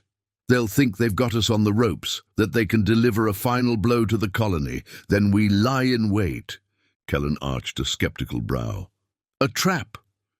"Exactly," Holloway confirmed. "We'll bolster security around the real filtration units, keep them hidden. The saboteurs will see that as their chance. If they sabotage this so-called last purifier, the colony falls." The governor took a measured breath, weighing the danger of such a ruse. "If word leaks to the wrong people, we'd be forced to defend that system at all costs." "And we will," Holloway said, straightening. "My security chief, Corrin, is already organizing squads for round-the-clock surveillance. We'll catch them red-handed if they take the bait." A knock at the door punctuated his plan. Sorin, the Odyssey's chief engineer, stepped inside, coveralls streaked with grime and tension. "Captain, Governor, repairs to the thruster relays are behind schedule. That polymer sabotage is worse than we realized. If we don't strip it soon, we risk meltdown next time we power the engines, and we're still at half capacity on our own filtration." Holloway nodded grimly. "We'll divert more manpower from the scaled-back mining lines, but we'll need the colony's baseline life support stable too. No point saving the Odyssey if everyone here dies of thirst." Kellen let out a short, humorless laugh. "I've been juggling lethal storms, corporate meddlers, and a borderline toxic atmosphere for 7 years, Captain. But if it's the final straw that breaks our colony, God help us all." He waved dismissively at a stack of data tablets on his desk, each pinging with fresh red alerts. Holloway and Sorin took that as their cue to exit, stepping out into the corridor where harried technicians bustled, arms full of spare parts and battered tools. The air was thick with tension, some intangible sense that the colony teetered on the edge. Outside, Holloway exchanged a look with Sorin. "We'll make the public announcement about the last functional filter within the next hour. Have Corrin position his team discreetly. If this works, we'll grab the saboteurs in one swoop." "And if it doesn't?" Sorin asked quietly. Holloway sighed, running a hand over his damp brow. "Then we'll be right back here, only with even fewer resources and a furious governor. Better than waiting for the next bomb to drop." Sorin nodded in agreement before moving off to relay orders to his repair crews. Sorin's knees ached from crouching so long in the cramped sub-level corridor, half buried in coils of salvaged piping. A solitary light dangled from the ceiling, throwing shaky illumination across the pitted floor.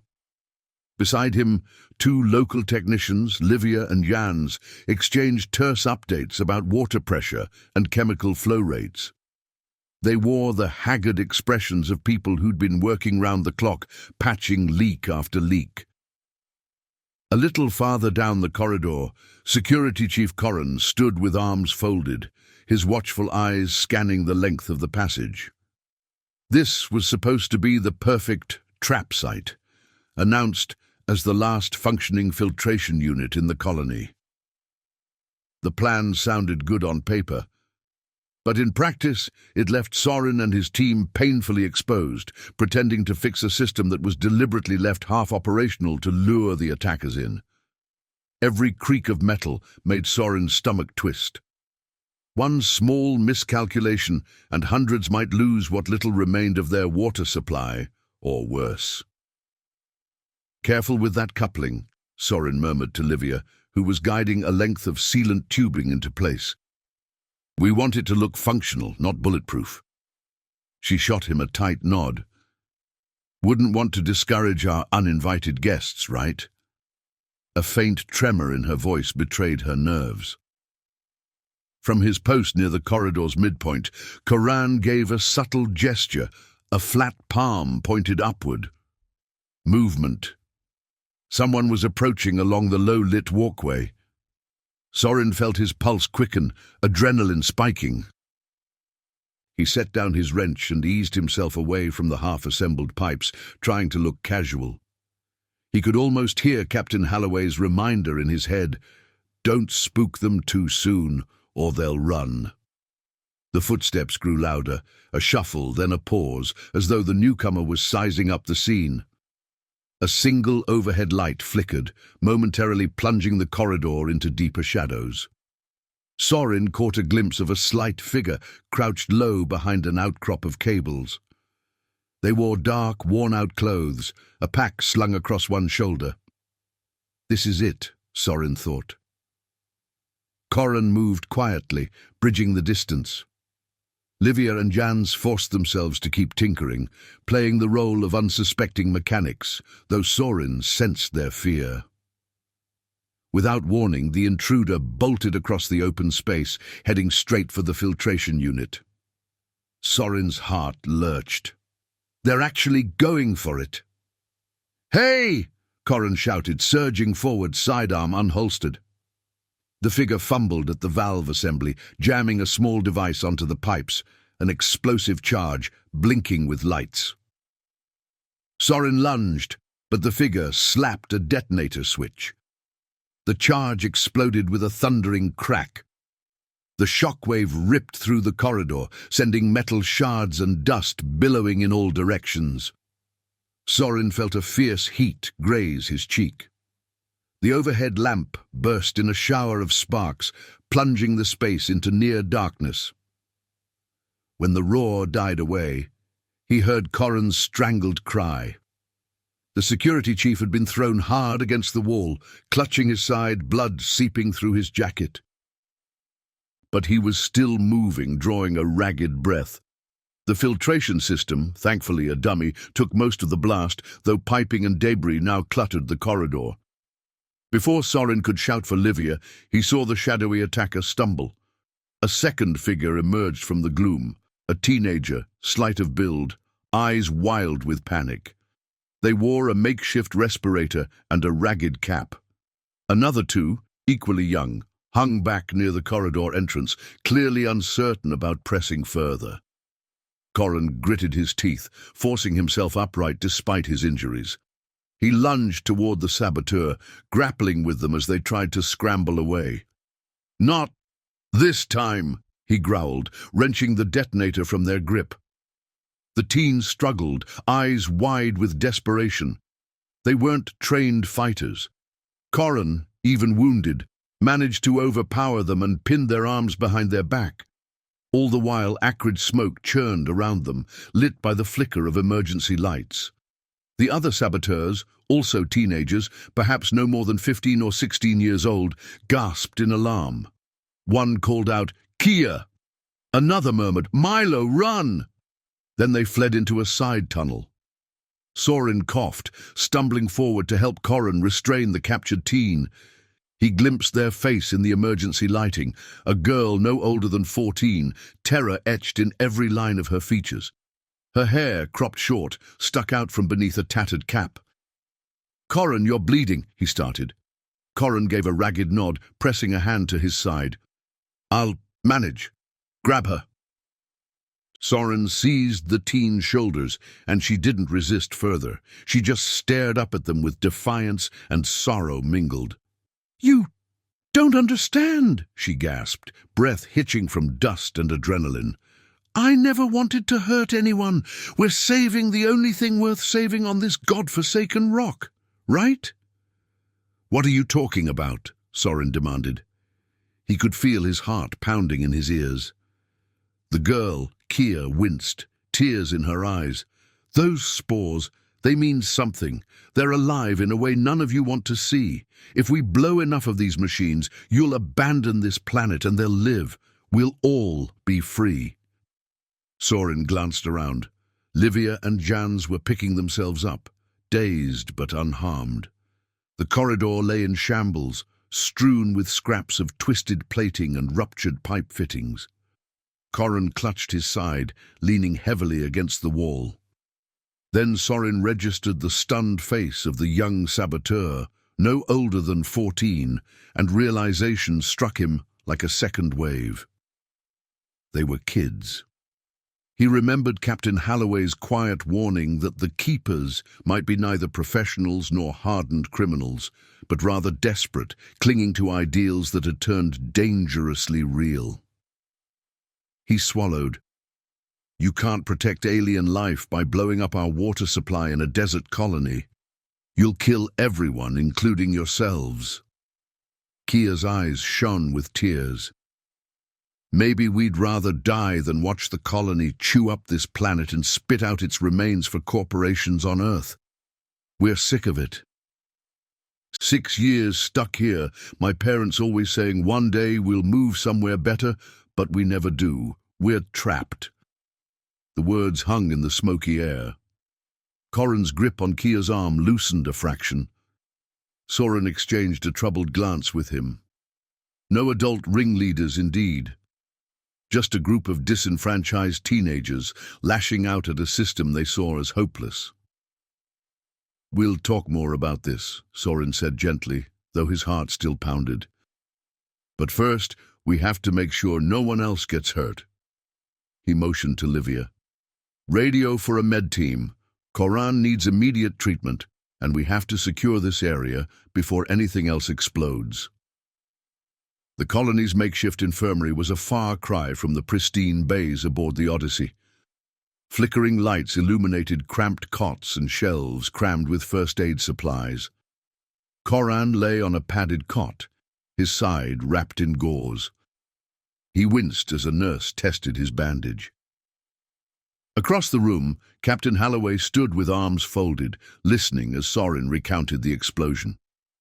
On a bench nearby sat Kia, the teenage saboteur, flanked by 2 security guards who watched her every movement. She stared at the floor, shoulders rigid. "And you're certain there were more of them?"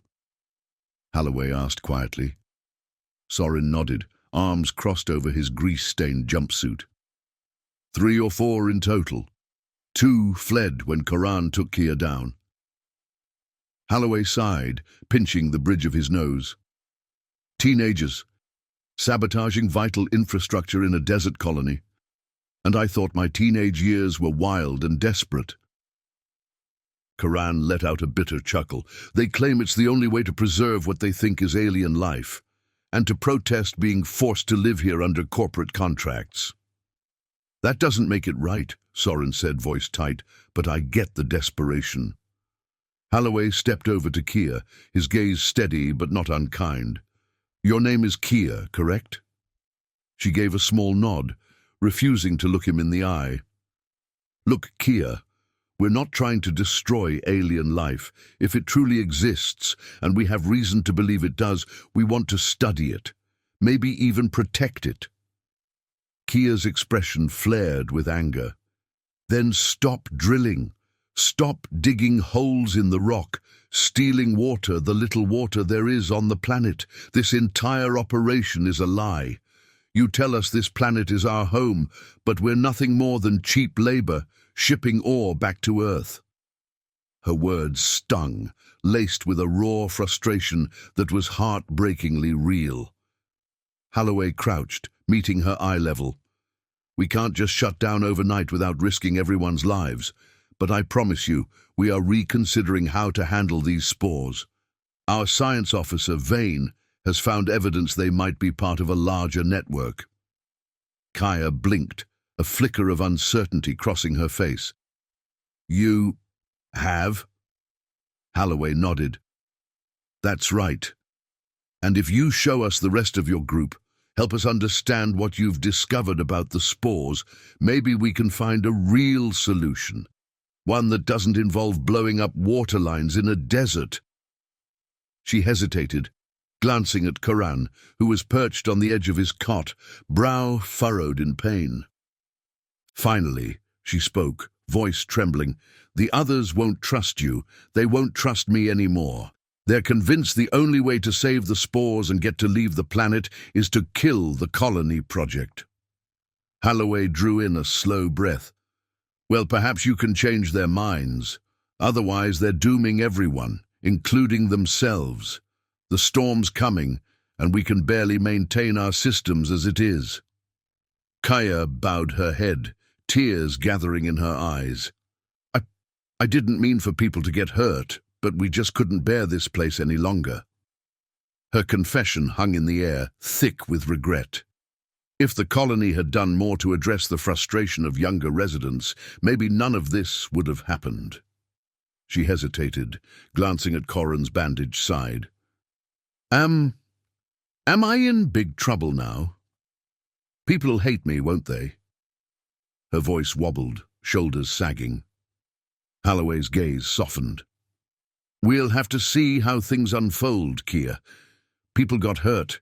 Karan here nearly died. But if you help us reach your friends, help us find a better way, there's a chance the colony will understand. We're not here to punish kids for wanting a future."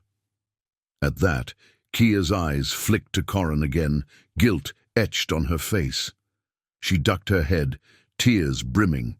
In that moment, it was clear she hadn't realized how real the consequences could become. "Corin, I need you on comms. No more field work until that side's healed," Holloway said. Corin nodded, grimacing. "Understood. My ribs, thank you." With a long exhale, Holloway pushed away from the infirmary cot and stepped into the corridor where a small knot of colony security waited. "All right," he said, quietly shaking off the tension. "We'll keep up the ruse that the last filtration unit remains intact. That might draw out the rest of Kia's group." Bright overhead lights illuminated the Odyssey's laboratory, reflecting off rows of monitors and steel countertops. The metal walls hummed with the steady vibration of backup filtration units. Science Officer Sienna Vane stood at a cluttered work table, her posture rigid despite the late hour. Multiple displays surrounded her, each cycling through chemical breakdowns, energy scans, and grainy microscope images of the greenish fungal samples she'd collected out in Zephyria Prime's wastes. She lifted a small dish, where a portion of the alien growth glimmered faintly in the lab's subdued lighting. The sample had survived repeated cycles of dehydration and rehydration, adapting to harsh changes that would kill known Earth fungi. Vane felt a thrill of scientific wonder. This was unlike anything she'd ever studied, even on the frontier worlds Earth had colonized before. Leaning closer, she gently prodded the filaments with a slim scanner wand. Immediately, the dish's built-in sensors showed a subtle spike in electromagnetic flux around the sample. Vane's pulse quickened. This was the third time she documented the phenomenon. Whenever the fungus was disturbed, a faint electric charge pulsed through its network. It was almost as if the organism used bioelectric signals to coordinate something. A soft beep from the main console indicated the latest battery of tests was complete. Vane stepped over, tapping through rows of data. She read the results twice to confirm. Multiple spore clusters shared identical genetic markers, suggesting they were part of a single expansive colony stretching beneath Zephyria Prime's desert crust. No wonder the saboteurs, those misguided teenagers, felt compelled to protect it. If these spores truly formed a sprawling organism, it could be as old as the planet's current desert climate. She pulled up the topographical maps she'd requested from the colony's archive, overlaying them with the spore data. When she highlighted potential aquifer tunnels and thermal vents, a startling pattern emerged.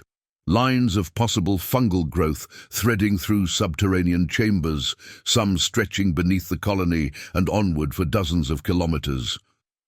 The desert surface, so barren and sun-scorched, might simply be a thin shell above a teeming world of fungus, thriving in sheltered pockets of moisture and mineral deposits.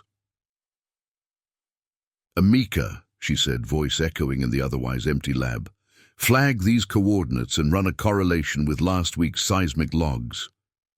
I want to see if there's a pattern between quake activity and the spore presence."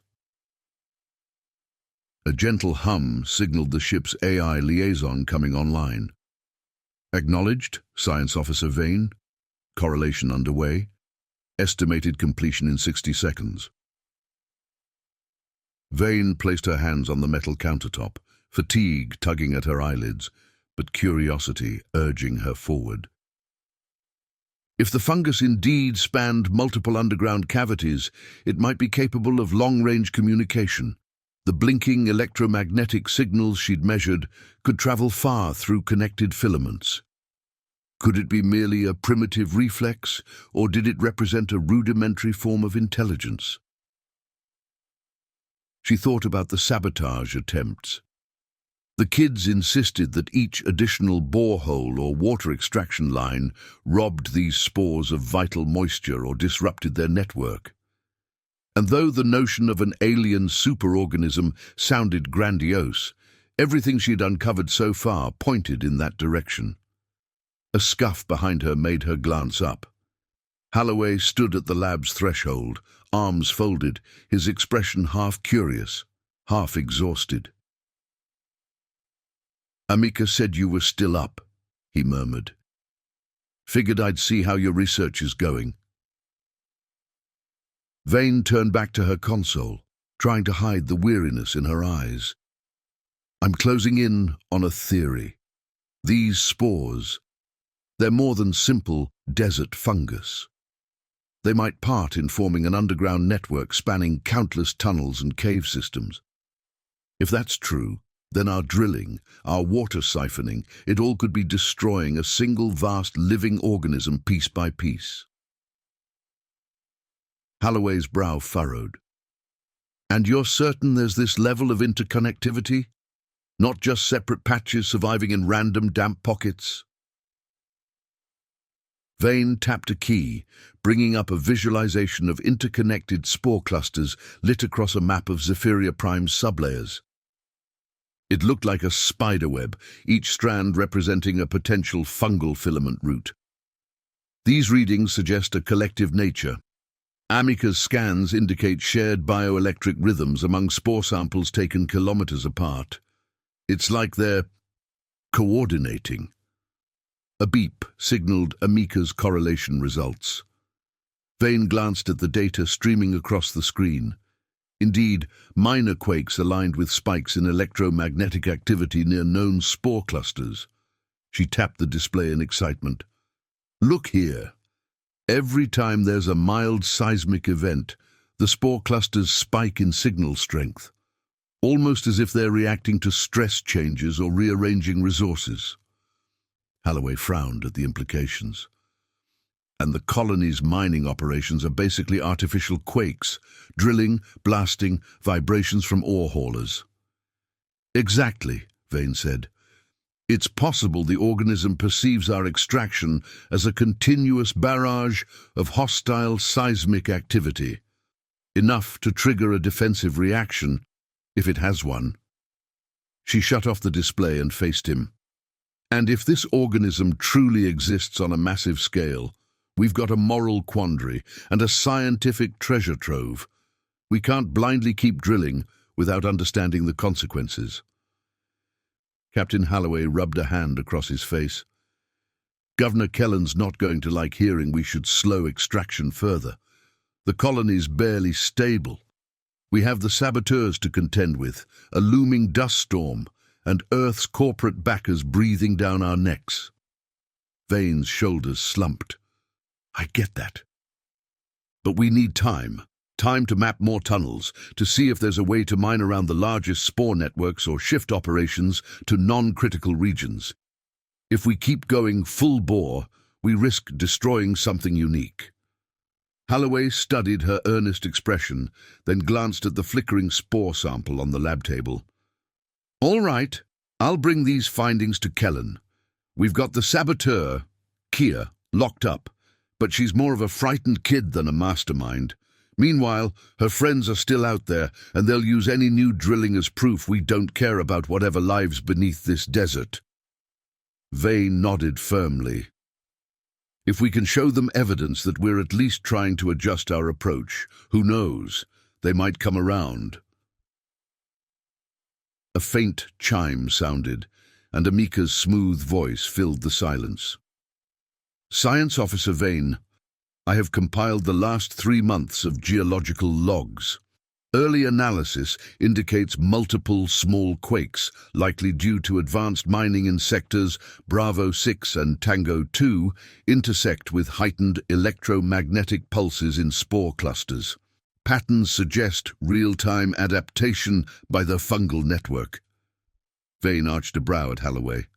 If we can adapt our methods, maybe the fungus can adapt too, without the need for sabotage or corporate collapse. He gave a low chuckle, though no humor sparkled in his eyes. We'll see how that conversation goes with Governor Kellen. He tapped the comm device on his wrist. Also, if the saboteurs are right that draining certain aquifers threatens the fungus's core, maybe we relocate some extraction wells. We'll never know unless we try, Vane replied. Could be we can find an equilibrium, keep the colony alive while respecting the network. But we need the rest of the sabotage ring to stop blowing up water lines long enough for us to prove our intentions. She stepped away from the console, exhaustion setting in now that the surge of discovery ebbed.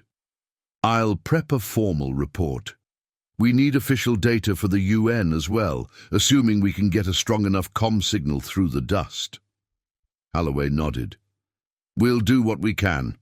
For now, grab some rest. This planet's not done testing us yet. Aboard the Odyssey, Captain Joran Holloway paced the cramped confines of the communications alcove, a small chamber wedged beside the ship's primary data core. Banks of blinking lights and half-repaired cables bore testament to the ongoing repairs after sabotage had struck here as well. A single thick transceiver line connected the Odyssey to the colony's battered comm array, which in turn reached out toward the UN distant listening posts. Holloway keyed a worn panel, initiating a high-priority transmission. The console's readouts hissed static, fighting against Zephyria Prime's swirling dust storms that hampered all long-range signals. As the link stabilized, the captain drew a measured breath, readying himself to summarize the precarious events of the last several days. This is Captain Joran Holloway of the UN vessel Odyssey, he began, voice echoing faintly in the alcove. I'm reporting from Zephyria Prime, Desert Colony D01. Current status, critical. He leaned closer to the mic, each word measured. We've verified acts of sabotage by a small splinter group, some of them local youths disillusioned with colony conditions. They've damaged water filtration systems, vital for survival here, and even tampered with the Odyssey itself, compromising both our thrusters and onboard filtration. Our security chief apprehended one saboteur, but others remain active. A flurry of static interrupted him, then smoothed out. Holloway sighed, glancing at the console. The storm interference was bad, but he pressed on. We've also found evidence, through our science officer, that the saboteurs may have been partly correct in their beliefs about an alien fungal network existing beneath the planet's surface. Preliminary scans indicate an interconnected spore system spanning miles of underground tunnels. If true, our mining operations could be threatening a unique life form. He paused, letting that statement settle. Even though the UN liaison wasn't on the other end to react in real time, he could practically feel the gravity of his words carrying across the void.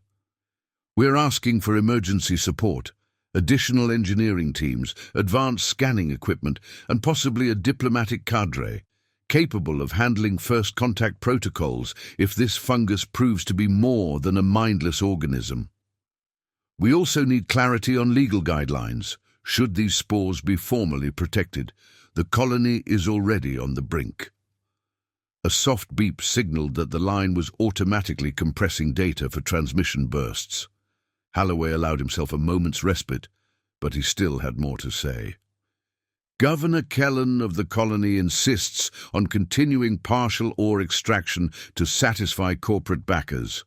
Without at least some shipments, Earth-based sponsors will terminate funding, dooming the colony to collapse. Meanwhile, tensions rise, local workers fear losing wages, and our saboteurs believe only a complete shutdown will save these spores." He swallowed hard, recalling Vane's rapt expression as she described the spore network's possible complexity. "We request the UN dispatch additional observers and scientists to help us evaluate the spore's significance. Time is short.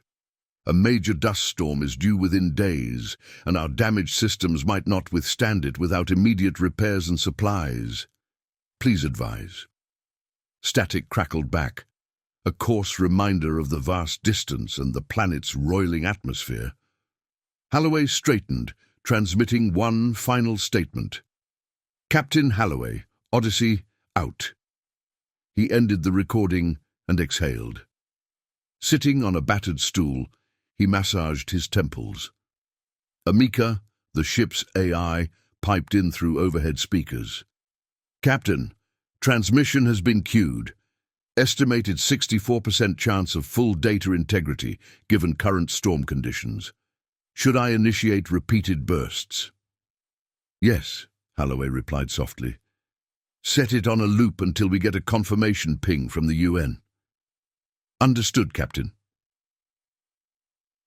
His gaze drifted to a small viewport, where a swirl of red-brown dust and static lightning raked the colony's domes. The storm was coming faster than any forecaster had initially predicted. As Holloway stepped into the corridor, Amika's voice followed him in a low murmur. "Captain, preliminary projections suggest increased tensions within Colony D01 if mining continues unaltered.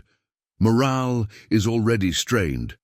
Recommend continued security measures around critical infrastructure and possible negotiation with the detained saboteur." Holloway grimaced. "I don't suppose you've calculated the odds of a peaceful resolution?" A brief pause. "Current data yields no definitive outcome. Variables include Governor Kellen's stance, sabotage cell size, and the evolving evidence of alien life." He nodded, resisting the urge to rub a new headache forming at the base of his skull. "So basically, we walk the razor's edge." "Affirmative, Captain," Amika said in a neutral tone. Word that Captain Holloway had sent an urgent transmission to the UN circulated quickly through the colony's dim corridors and rocky sublevels. Some colonists pinned their hopes on outside assistance, believing more resources would mend failing infrastructure and quell the saboteurs' demands. Others feared the UN might suspend all mining if they found the fungus worth preserving, leading to job losses, poverty, and a swift end to the colony's dream of self-sufficiency. Outside, the dust storm's first gusts moaned across the battered landing pad. Technicians in heavy suits struggled to reinforce the docking clamps and weather seals. Closer to the main dome, a group of off-duty miners huddled in a side corridor, muttering darkly about the so-called fungus fiasco. Tensions simmered, just as Amika had warned. Governor Kellen's emergency assembly hall, usually a cargo bay for ore shipments, had never felt so crowded. Rows of metal crates and rigged-up seating provided space for a couple hundred colonists, most wearing the dust-stained uniforms of miners or technicians. Overhead floodlights hummed, half-choked by the sand that constantly infiltrated even the best-sealed chambers. A low murmur of anxious conversation filled the air. At the front stood Science Officer Sienna Vane, flanked by Captain Joran Halloway and Governor Kellen himself. Projected behind them on a large portable screen flickered the topographical map of Zephyria Prime's sublayer, complete with newly overlaid data. Fungal filaments stretching like veins below the colony, branching outward in every direction. Vane took a measured breath, stepping forward to address the assembled crowd. She glanced around. Miners, exhaustion in their eyes. Technicians, clutching datapads and notes, security officers posted along the walls. Even the newly captured saboteur, Kia, remained under discreet guard in the back corner, gaze flicking with wary intensity. Everyone wanted answers. "Good morning," Vane began, voice carrying a certain urgency. "I'm here to share the findings from our latest scans and geological surveys. As some of you have heard, we've discovered a vast network of fungal spores beneath the desert. This is no rumor, it's a confirmed biological presence, possibly spanning kilometers of interconnected tunnels." A chorus of hushed reactions rippled through the hall. A few colonists exchanged worried looks, others scoffed under their breath, still skeptical. Kellen shifted on his feet, arms folded tight. Vane pointed to the map behind her. "The purple lines show where we suspect the fungus is most concentrated. My data indicates this network has evolved a defensive response to vibrations, meaning when we mine, the tremors register deep underground. Our drilling, blasting, and ore hauling may trigger the fungus to expand more aggressively in certain areas, possibly to protect itself." She paused, tapping a key on her wrist console. The screen zoomed in, revealing pockets of greenish clusters near known drilling sites. In other words, the fungus isn't just sitting there like a rock. It's reacting. And the more we mine, the more it appears to push outward, filling cracks, soaking up moisture, even displacing minerals in some spots. A sudden murmur of alarm swept the crowd. Tensions were already high from recent sabotage. Now a claim that the planet itself might be mobilizing to defend its biosphere added a new layer of unease. Governor Kellen cleared his throat, stepping beside Vane with an air of reluctance. "All right," he said, exhaling sharply. "You're saying further drilling threatens this alien fungus, and it's reacting to that threat. So what? Our entire livelihood depends on continuing extraction. If we halt or even reduce production too much, the sponsors will pull the plug. We lose everything. All imports, crucial supplies, the colony's future." A restive stir coursed through the crowd. Some colonists nodded grimly in agreement with Kellen. Others looked troubled, having heard rumors of alien life for weeks, but never believing it was real. Captain Halloway, standing behind Vane, raised a hand to calm them. "We're not here to declare an immediate shutdown," he said carefully, "but we must acknowledge the evidence. The fungus exists. Science Officer Vane's scans prove that, and it's clearly not just inert mold. If we keep drilling without any safeguards, we risk destroying a unique biosphere, and possibly turning its defensive expansion into something worse." A bearded miner near the middle stood up, voice raised. "We were told we'd hit the motherlode of ore within weeks of landing here. Where's that promise now? My family spent 5 years in this dust pit, barely earning enough to send back home." Another colonist, this one wearing a patched environment suit, spoke up, anger coloring her tone. "And what if that fungus threatens our water lines further? Didn't we hear that some saboteurs used it as an excuse to blow up half our filtration? How can we trust them or trust this alien organism not to kill us all?" Vane swallowed, exchanging a glance with Halloway. She raised her voice to reach the back of the cavernous hall. "The sabotage is unacceptable, none of us condone it.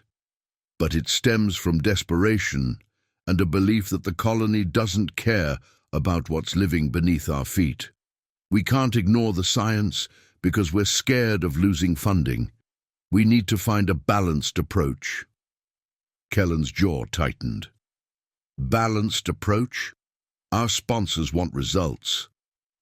If we slow production, we might lose everything. We can't afford to put the entire colony at risk for the sake of mushrooms. Then a stocky mechanic in the second row stood abruptly, worry evident in his voice. But who exactly are these saboteurs? Word is the one you captured was just a kid. A wave of murmurs rippled through the hall. Holloway nodded, exchanging a quick look with Kellen. Yes, he said quietly. It appears at least some of them are teenagers. They're frustrated, feeling trapped by colony life, disillusioned with the corporate structure here, and convinced that only drastic action can protect these spores. A miner near the aisle grimaced, crossing his arms. Kids with bombs. Great. So we're fighting children now. Sienna Vane answered gently. They didn't fully grasp the harm they were causing. But ignorance doesn't excuse the danger. We're working to de-escalate things so no one else gets hurt. Kellen's eyes narrowed, scanning the crowd. That's right. We've got one of them in custody. No older than 14, from what I hear. He forced a sigh. We'll handle them as best we can. Our priority is preventing further attacks and persuading others in that group to come forward peacefully. These kids felt we were ignoring the planet's life forms. Let's prove them wrong by addressing the reality of what's beneath our feet. Behind him, a few colonists murmured agreement. Others shifted uneasily. Kia, standing by a guard, lifted her chin, gaze blazing with a mix of remorse and defiance.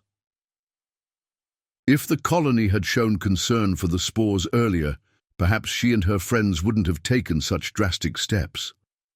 Holloway looked from Kellen to the uneasy crowd. Look, we're not telling you to abandon the colony or starve, but continuing at full speed, ignoring the warnings, will only invite more troubles and potentially escalate the fungus's reaction to our drilling. We might even see damage to sublevels if the spore network grows too aggressively. A grim hush fell. Everyone understood the implications. More disruptions to water supply and more risk to Earth's investment. The tension in the air felt thick enough to slice. Finally, a technician near the front spoke up, voice wavering. Governor, maybe we can at least pause expansion into new drilling zones until we figure out how to work around the fungus. Keep current lines running for shipments, sure. But do we have to plunge deeper? All eyes turned to Kellen. He hesitated, shoulders set in defiance, yet behind his annoyance one could see the weight of responsibility. We have partial shipments going already, he said slowly, but the sponsors won't be happy. If they decide the colony's unprofitable and an ecological headache, we'll lose funding in a heartbeat. Vane stepped forward, seizing the moment. Then let's show them that Zephyria Prime is more than just an ore pit. This fungus could be an unprecedented scientific discovery, something Earth's universities and research institutes would kill to study. If we can rebrand the colony's mission to include exploring this alien biosphere, maybe the sponsors won't abandon us. A restless stir ran through the colonists. Some perked up at the possibility, not just scraping by as miners, but pivoting to a more diverse role, mining and research. Others remained wary, uncertain if Earth's corporate powers would invest in intangible alien fungus over guaranteed ore profits. Kellen exhaled, rubbing the back of his neck. We'll see, he said. In the meantime, I can't order a blanket shutdown, but we can put a hold on new expansions, at least until we've mapped the largest fungal veins. That might buy time for the sabotage to cool down. A wave of muttered reactions swept the hall. It wasn't exactly a rousing cheer, but it carried the faint ring of hope. Hope that there might be a middle path. Holloway managed a thin smile, offering Vane a nod of gratitude. "We'll need your data to convince Earth, and we'll need everyone's cooperation to keep the colony stable while we gather it. If you see sabotage, report it. If you see suspicious fungal growth, report that too. We stand a better chance together than at each other's throats." Silence settled again, broken only by the dull hum of the overhead lamps. Governor Kellen cleared his throat. "Meeting adjourned. We still have shipments to fill and water lines to maintain. We'll reconvene once we've studied Vane's maps more closely." First Officer Callis Rain, Captain Joran Holloway, and Governor Kellen convened in the Odyssey's small situation room. Thin beams of morning light filtered through the narrow viewport, revealing swirling dust outside.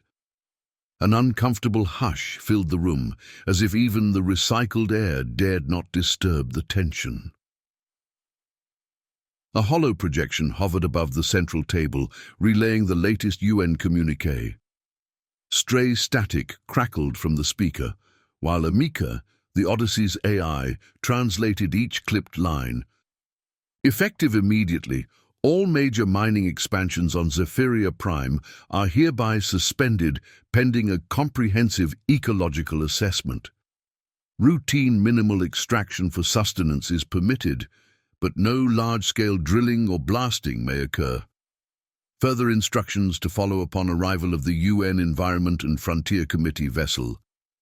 ETA unknown." Kellen broke the silence first, jabbing an accusing finger at the projection. "Unknown. That could mean weeks, months even. We're already on a knife's edge. If we're forced to stop major drilling, our sponsors back on Earth will pull the plug." He slumped against the wall, arms crossed, the lines on his face deepening. Holloway stood on the opposite side of the table, expression somber. "I figured as much when we sent them the spore data, but I didn't think they'd freeze expansions so quickly. The sabotage must have spooked them. They don't want an ecological scandal on their hands." Callis Rain, her uniform still dusted with red grit from the last outside patrol, frowned. "The question is, how do we keep the colony together in the meantime? People are desperate. They rely on ore shipments and keep supplies incoming from Earth." Kellen's jaw clenched. "I've got colonists begging for stable wages, corporate sponsors threatening to cut ties if we slow production, and a rogue group of children blowing up water lines because they claim we're murdering an alien life form. Now the UN swoops in to protect the fungus and leaves us twisting in the wind." Holloway let out a measured breath, placing a hand on the governor's shoulder. "We'll figure out a middle path, Governor. Vane's data might be our lifeline if we can prove to Earth's research community that there's more to Zephyria Prime than just ore.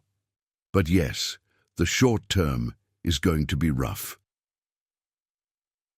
A faint beep from the corner console signaled the end of the transmission. Rain squared her shoulders. "I'll see about coordinating with Koran to maintain order once this gets out. People will be furious." Kellen nodded, pushing off the wall. "Furious is an understatement. Let's go. They'll want answers."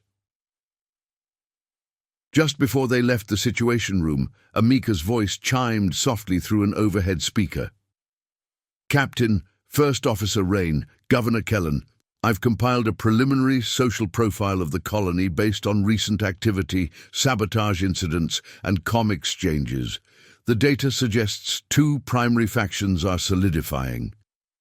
Holloway exchanged a look with Rain. "Go on, Amika." A faint hum followed, then Amika continued in a measured tone. "Approximately 60% of colonists identify with a pragmatic view, prioritizing income from ore shipments. They believe the UN is overreacting to the fungus claims." Rain sighed.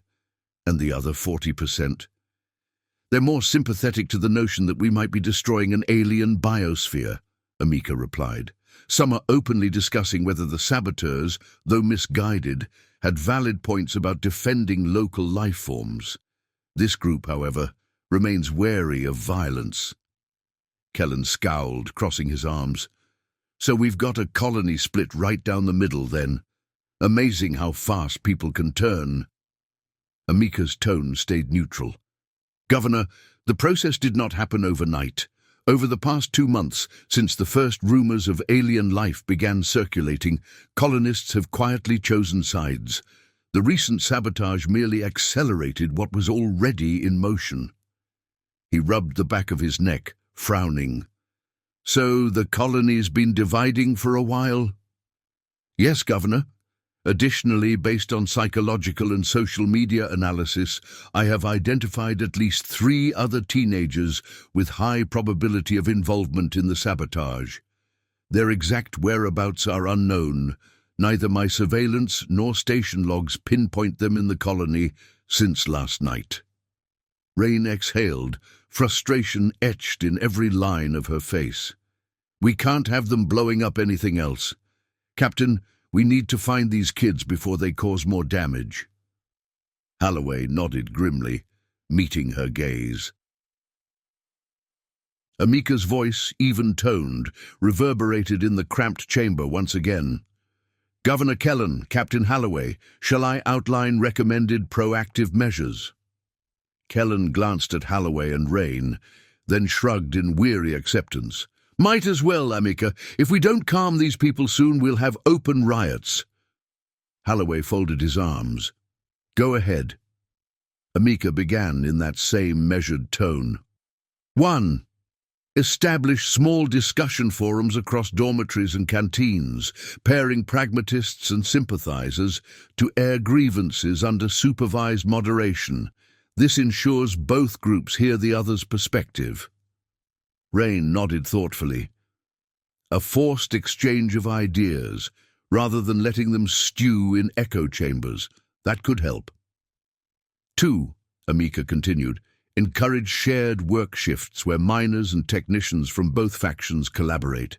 Repairs on water lines, structural checks, maintenance. Joint problem-solving often reduces hostility by offering mutual goals. Kellen winced, rubbing his eyes. Might be easier said than done, but it's better than letting them square off unmonitored. 3, the AI went on, emphasize the colony's small victories, for example, the partial water filtration restorations, or the fact that minimal ore shipments are still allowed.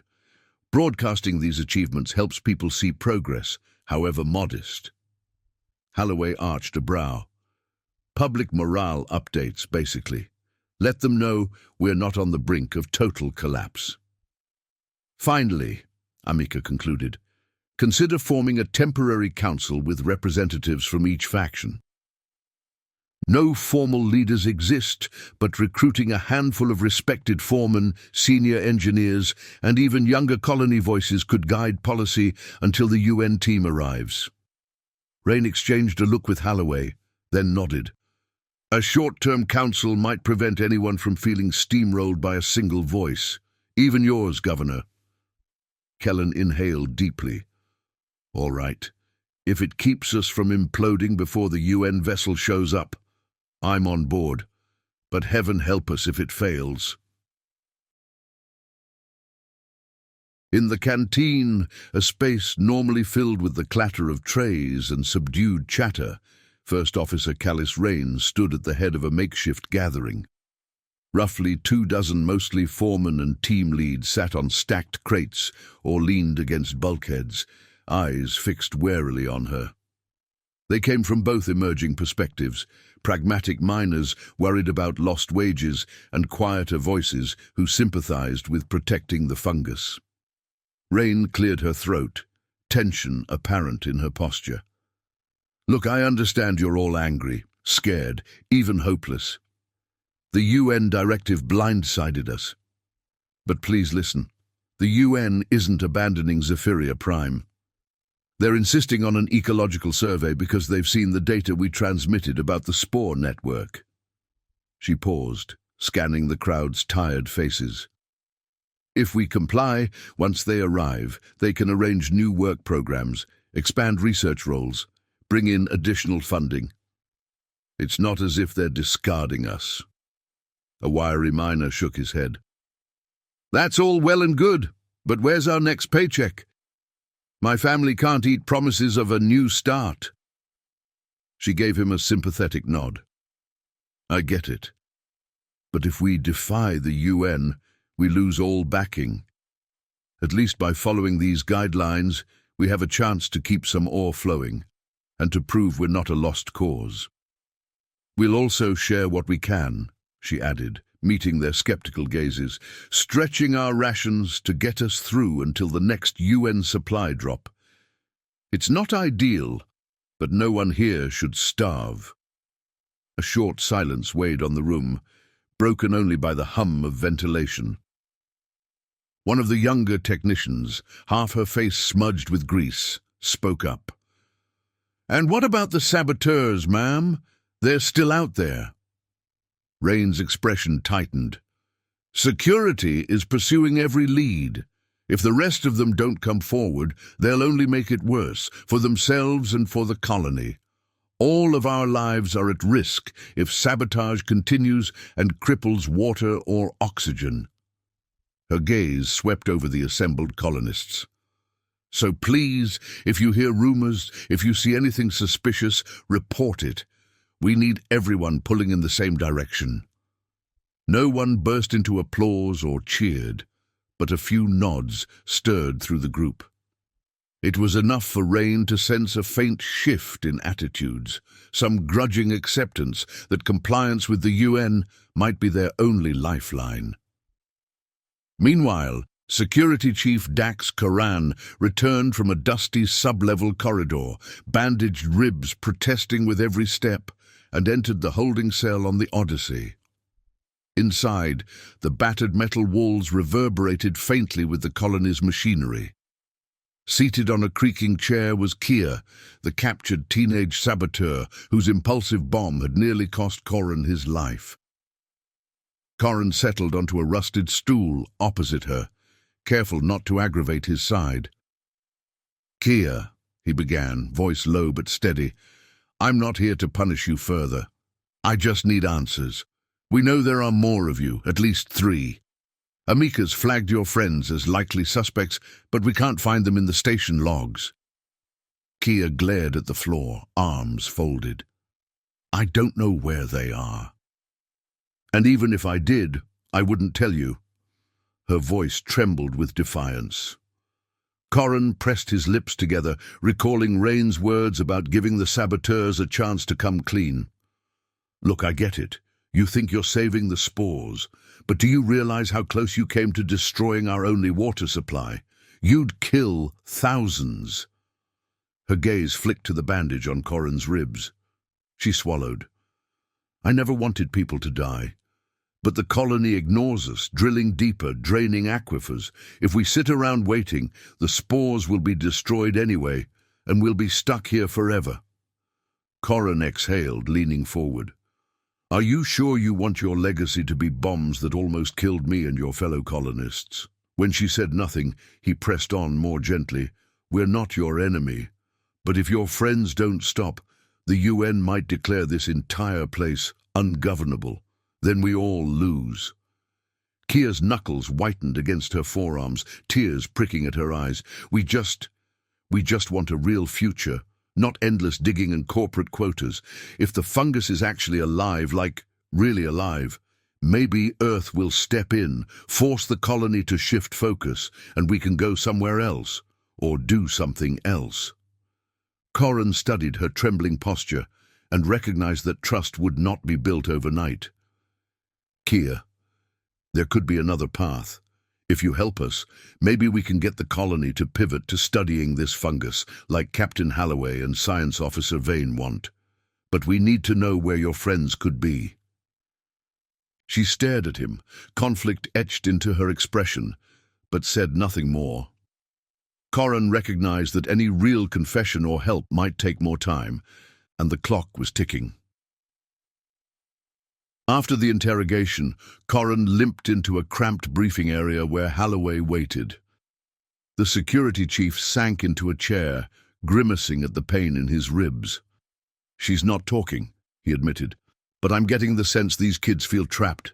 No future beyond mind shifts and corporate exploitation. They latched onto the fungus as something bigger than themselves."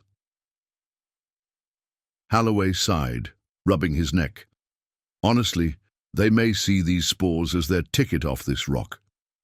If the planet's ecosystem is recognized as important, Earth might give them a way out." Rain, who had joined them moments earlier, folded her arms. "Problem is, while they nurse their idealism, the colony teeters on collapse. If a single sabotage cripples the water lines again..." Corran nodded. "Then it won't matter who's right about the spores. We'll all be done for." Rain frowned, recalling the mention of the saboteurs' likely hiding places. Where could those kids be now? With no station log showing their movement, they must have found some blind spots underground. Corran let out a weary breath. "I'll keep trying to earn Kia's trust. If she opens up, I might learn where they're holed up." Holloway rose, as if shaking off a wave of fatigue. "Sounds good. If we can get Kia to see a more productive route, maybe her friends will follow." Captain Joran Holloway stood near the colony's central supply depot, arms folded tight across his chest. Outside the thick plexiglass observation window, sand raked the dome in steady gusts. Stacks of crates and ration tins lined the depot's cramped corridors, each labeled with precariously low inventory data. Science Officer Sienna Vane approached, her handheld sensor unit flashing an amber status light. The tension in the air was unmistakable. Rationing had grown stricter, every ounce of water and oxygen carefully monitored. Hauling a rover out again for more fieldwork would cost the colony precious resources, perhaps resources they couldn't spare. "Captain," she began, voice tentative but resolute, "I know we're short on supplies, and the storm's nearly on top of us. But if we don't investigate the deeper fungal chambers now, we might lose our chance." She tapped the screen on her handheld. Amika's scans show an extensive cave system that might hold conclusive proof of an entire underground ecosystem, enough to convince not just the colony but the UN that this network is unlike anything we've seen. Holloway let out a measured breath, gaze flicking from Vane's device to the half-empty water canisters stacked behind them. "Sienna, you realize what we're risking? Loading up a rover, charging suits, carrying extra oxygen tanks. That alone drains the colony's water recyclers by another margin. And if the storm shifts any sooner, we'll be traveling through the desert in near blackout conditions." Vane nodded, jaw set with determination. "I do, but we need more evidence. Right now we're stuck waiting for the UN to send their own investigators, who might not arrive for weeks. If we gather that data and present it ourselves, the UN can greenlight research funding the moment they show up, instead of slogging through new bureaucratic channels. Kellen might even come around and see that there's more to do here than dig for ore." Holloway stared at her a moment, uncertain. Finally, he exhaled. "You're gambling that if we hand the UN a robust scientific report, complete with visuals, samples, sensor logs, they'll bypass the usual red tape and channel immediate support. And you truly think that's enough to unite the colony behind us?" Vane's eyes shone with urgency. "Between sabotage, failing infrastructure, and that storm, we need to show that shifting to a research focus is viable. If we can prove this fungus network is some higher-order life, maybe sentient, maybe just highly organized, then the colony has a future as more than a mining pit. Everyone stands to gain from that, from the UN to the colonists who fear losing everything." Halloway considered the supply crates again, lips pressed tight. All right, but on one condition. He fixed her with a firm stare. I'm coming along. Vane blinked. Captain, that's not necessarily... He held up a hand. I want to see this fungus for myself. If I'm the one risking precious resources, I need to be certain it's worth it. Besides, if conditions go south, we'll need to coordinate rescue efforts quickly. My authority might cut through the usual red tape. Clear? She managed a small, relieved smile. Clear. Thank you, Captain. They spent the next several hours gathering what meager reserves they could spare. Water canisters, oxygen cartridges, suit cooling packs, while a restless hush settled over Zephyria Prime's corridors. The overhead PA droned periodic updates about rationing measures, urging everyone to conserve. Captain Halloway and Officer Vane moved through the colony's central staging area, suits half-sealed and arms loaded with gear. Rain trailed behind, verifying each oxygen canister and coolant pack with a skeptical eye. The margin for error, she said, voice grim, is razor thin. You'll have enough coolant to last maybe 6 hours at max output. If the storm intensifies, your suit consumption skyrockets. She tapped her handheld. Halloway passed her a firm nod. We're aware. But waiting around for the UN or another sabotage attempt is no better. If we deliver conclusive evidence to Governor Kellen and the UN right now, we might shift the entire colony's focus before it's too late. Rain's gaze flicked to Vane. Just don't get stranded out there. Vane managed a wan smile. We'll keep our comms open, and we'll move fast. Halloway sealed a clamp on the rover's hatch, glancing at Vane. You ready? She exhaled softly, eyes shining with purpose. Absolutely. With that, they climbed into the rover, sealing the doors against the swirling dust outside. The engine hummed to life, its systems draining precious power from the already strained colony reserves. Then, with a shudder, the vehicle rolled out of the dome's protective hangar into the desert beyond. The rover's reinforced treads bit into dunes, shifting like liquid bronze under Zephyria Prime's relentless wind. The midday sun, half shrouded by dust, still blasted enough heat to send the external temperature gauge soaring past 110 degrees Celsius. Inside the rover, the air-cooling coils labored to keep the cabin at a barely tolerable level, and both Vane and Halloway wore partial suits, respirator helmets at the ready. We'll head southwest, Vane said, leaning over the console. Her handheld projected a 3D map, tinted amber. Amika's scans from last week showed a dense concentration of fungal signals in that direction, potentially a major node. Halloway steered carefully, eyes flicking from the dunes to the readouts. We're definitely burning more coolant than we'd hoped. This storm's pressure gradient is messing with the rover's heat exchangers. Vane nodded, checking a diagnostic.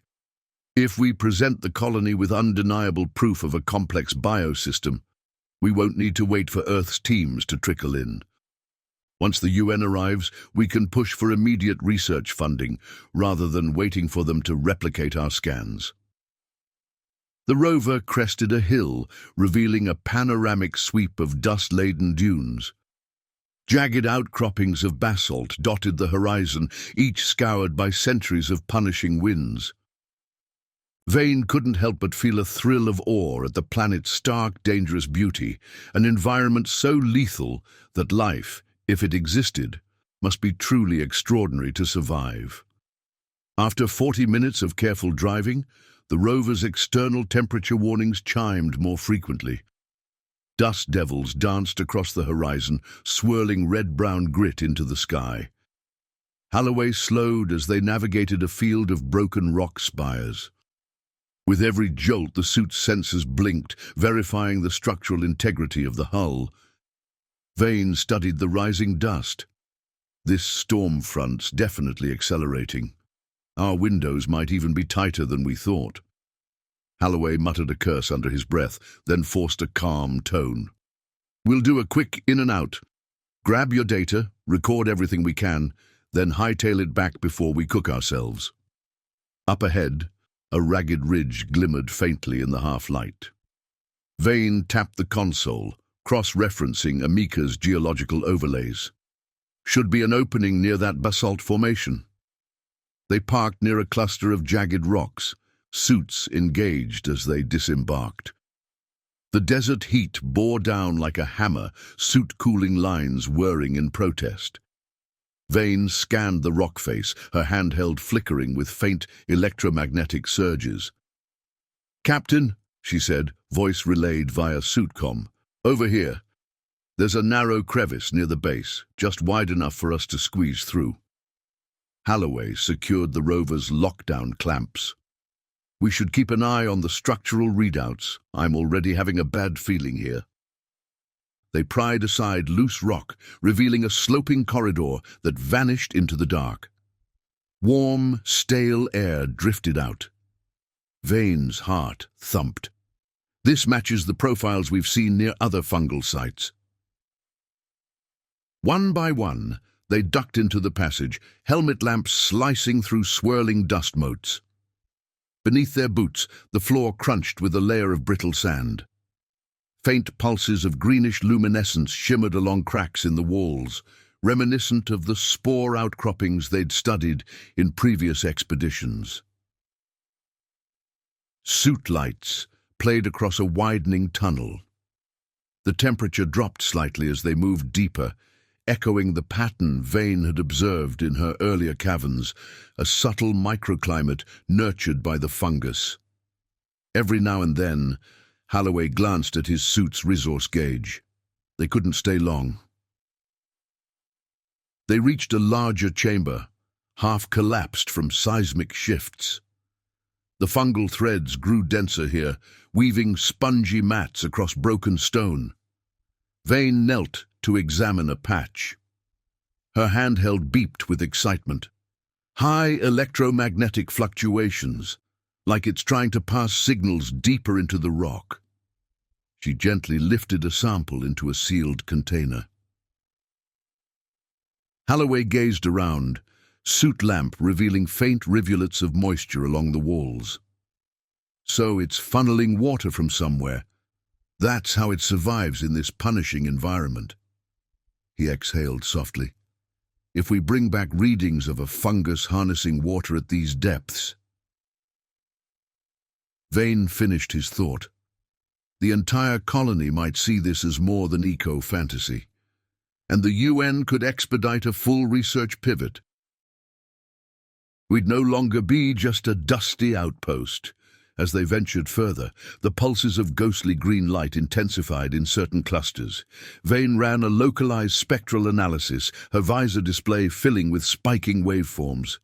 "This is new," she murmured, voice tinged with awe. "It's almost as if these patches respond to each other, like nodes in a network." Holloway crouched beside her, reading the flickering data across her visor. Could it be some kind of internal communication? Possibly. Even if it's just electrochemical signals, it's extremely advanced for any kind of fungus. We might be seeing the edges of a communal intelligence. They carefully documented each step, capturing holographic imagery and scanning the fungus at multiple wavelengths. A sense of hushed wonder pervaded the chamber, like stepping into an alien cathedral built of living threads and shimmering water droplets. Suddenly, a harsh alert blared in their suitcoms. Rain's voice crackled through static. "Captain Vane, come in. The storm is worsening at an accelerated rate. We estimate 8 hours until we see near-zero visibility at the dome. Over." Holloway and Vane exchanged tense glances. The storm's earlier forecast had them at 12 hours. Now it was nearly half that. "We read you, Rain," Holloway replied, forcing calm. "We're almost done here. Out." He gestured to Vane. "We've got to wrap. Another hour, maybe less, if we're to get out in one piece." She nodded, though it pained her to leave so soon. "Understood. Let's finalize the scans quickly." Vane moved with renewed urgency, cross-referencing spore signals at different chamber points.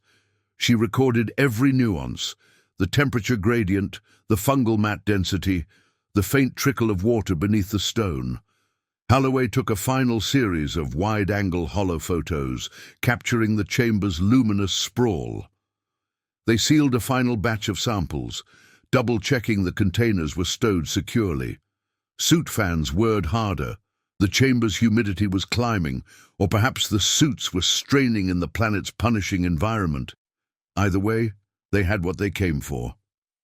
Holloway touched Vane's arm, voice low. "That's it. Let's go. We can't risk losing more time." She nodded, giving the fungus one last, lingering look. This network, it could redefine everything we know about survival on desert worlds. Let's hope the colony's ready to see it. They retraced their path, each step echoing on the damp stone. Outside, the desert's punishing heat assaulted their suits once again, furnace-like air swirling with dust. The rover remained upright on its treads, undisturbed by saboteurs, at least this time. Holloway and Vane piled their gear inside, quickly sealing the hatch. With a hiss, the rover's air cooling system kicked to maximum, battling the external inferno. "Com check," Holloway said, flipping switches across the console. "Rain, can you hear us?" Her voice came back with a hint of relief. "Loud and clear, Captain. You pick up what you needed?" Vane answered, breath hitching from exertion. "More than that. We're heading back now." Holloway engaged the rover's engine, guiding it around dunes that had grown steeper since their arrival. The horizon darkened, swirling dust forming a massive wall. The monitors blinked warnings about external wind speeds skyrocketing. Vane glanced at him. "We can make it, but no detours." He pressed the accelerator, weaving around jagged rock. "We'll be lucky if we keep visibility at even half a kilometer once we near the dome." Vane's handheld beeped as the rover's sensors picked up intense static from the looming storm. "We'll be fine, Captain," she said, half to reassure him, half to reassure herself. "We have the data. We just need to show it to the colony before it tears itself apart." As the rover crested a final dune, the battered outline of the colony dome resolved through the swirling dust. Vane let out a shaky sigh of relief. "We're almost there, Captain. The storm front's at our heels." Holloway guided the rover down the last slope, the sand drifts growing steeper with every meter. Static crackled in Holloway's earpiece as she called out, "Holloway, Vane! Drive straight into Bay 2. We're prepping to seal the gates the moment you're in." Outside, the storm's outer winds lashed the dome with unrelenting force. Technicians in heavy suits scrambled to secure blast doors. Holloway gunned the rover's engine, forcing it to climb over one last dune. The vehicle lurched as it rolled onto the colony's reinforced ramp, metal treads grinding against the battered plating. Sand lashed the exterior with a furious rattle. At Vane's side, sensor readouts warned of rising particulate levels that would soon overwhelm any filter. They cleared the threshold just as Rain's voice rang out, "Now, seal Bay 2!" With a heavy groan of machinery, the docking bay's outer gate slid closed behind them, shutting out the roar of the storm.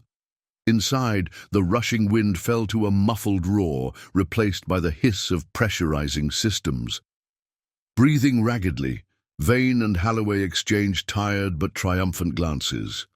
Davila and Sorin, standing nearby, hurried to help them unload gear as the rover's engine sputtered to a halt. Shutting down the rover's engine, Holloway was stepping down from the cockpit. "I hate it when it's that close." Rain hurried over, her face lit with cautious hope as she scanned the crates of samples and data modules. "I'm glad you made it. Looks like the storm arrived barely minutes behind you." Holloway nodded, removing his helmet. "We've got what we need. Solid proof the fungus is more than some novelty. Now let's see if the colony and the UN will grasp what we've found. No time to waste." The next day, Sorin crouched beside the half-exposed Ho reactor module, dust swirling around his knees, despite the colony's best efforts to seal every corridor. The hum of the reactor was anemically low, its damaged coils and power relays lying in pieces before him. With each twist of a wrench, Sorin muttered a quiet prayer that the system would last even a few hours longer. "Come on, girl," he whispered to the machine, yanking a stubborn cable from its housing. "Just hold together until I can patch your wiring." The overhead lights flickered.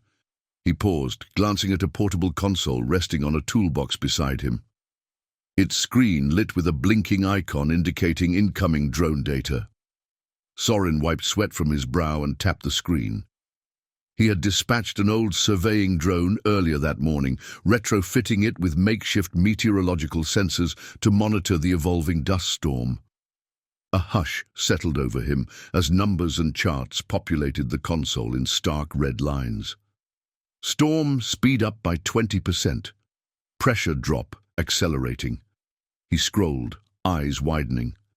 40 hours, he breathed, a chill running down his spine. We've only got 40 hours before the front slams us. He hardly bothered to finish reattaching the reactor cable before stuffing the console under his arm. The Ho reactor whined ominously, but at least power was nominal for the moment. That had to be enough. Clutching the console, Sorin navigated the labyrinth of dusty corridors, stepping around piles of repair equipment and half-installed bracing beams. Tension radiated from every corner, engineers, technicians, and battered colonists all working frantically to reinforce the dome's structural skeleton. Even the air tasted stale, overtaxed by partial oxygen recyclers. He burst into the colony's improvised operations center, a cramped hub bristling with flickering monitors and half-functional comm stations. Captain Halloway stood near a readout display, conferring with Governor Kellen and First Officer Rain. All three wore expressions of grim determination. Halloway looked up, catching Sorin's approach. "You look like you've seen a ghost, Chief." Sorin set the console on a battered metal table, tapping the screen to display the drone's findings. "Captain, it's worse than we thought. The leading edge of the storm will be here in about 40 hours, give or take. Once it hits, we could be looking at sustained winds far beyond what our compromised systems can handle." A hush fell over the room. Rain leaned over Sorin's shoulder, her face draining of color as she read the data. How can it have sped up so fast? Governor Kellen folded his arms, brow tight with worry. "Are you certain these readings are accurate?" Sorin nodded. "They're from my personal survey drone. I rigged it with meteorological sensors. The data's consistent across multiple passes. No sign of sabotage or glitch. The storm front's bigger, faster, and more lethal than we anticipated." Halloway drummed his fingers on the console, mind racing. 40 hours, and our gear's not ready. Sabotage wrecked the main water intake. Half our oxygen exchanges are on the fritz, and we're nowhere near done bracing the dome. Kellen's jaw clenched. "We can't possibly finish in time. Our sub-level reinforcements are maybe half done, if that. Even with every pair of hands working, we'll barely make a dent." Rain exhaled sharply, skimming through structural readouts. "If the winds reach projected speeds, we risk catastrophic dome failure unless we find another plan, or at least reduce the load on the systems somehow." Sorin let out a shaky breath. "Captain, if we stand pat, this colony won't last through the storm's peak. We need an immediate plan, or every one of us will be wiped out." He gestured at the monitors showing battered water lines, half-finished bracings, and blinking red alarms. "Our equipment's barely limping. It can't hold out for days of hurricane-force winds." Halloway turned to Kellen. "We'll need to consolidate the colony in the sub-level ring, seal off anything non-essential. We push all available hands to reinforce the core and essential life support. Otherwise, we're done. Kellen nodded, shoulders sagging. We can issue the orders. Rain stepped closer to the console, scanning the data. We'll also need to drive out these saboteurs, kids. Another blow to water or oxygen while we're under storm threat could end everything. Before they could delve deeper, a faint beep resonated from the battered comm panel. One of Kellen's aides stepped forward, squinting at the incoming text feed. Captain Governor, we just received a repeating subspace packet from the UN. It must have hopped relay stations across the sector. Holloway's expression flickered in surprise. Subspace packet? What's it say? The aide cleared her throat, eyes darting across the scrolling lines. They're dispatching a flotilla. UN ships will arrive in orbit in roughly 72 hours. They're requesting a colony status update. Rain's eyes widened. So they'll show up right in the middle of this storm. Sorin placed a hand on the table to steady himself. 3 days until they orbit, 40 hours until the storm. If the saboteurs decide to sabotage anything else in that window, say the oxygen grid or the dome's structural rebracing, Rain's gaze darkened. We might not survive long enough to see those UN ships land. Holloway grimaced. Then we have to force the saboteurs out of hiding now. We don't have time to play defense. We stage one last decoy system, a phony critical transmitter for coordinating with the UN. Make it look lightly guarded, so they'll see it as their chance. Kellen nodded slowly. The real systems, water recycling, oxygen, will be under heavy guard. If the saboteurs go after the decoy, we can catch them red-handed.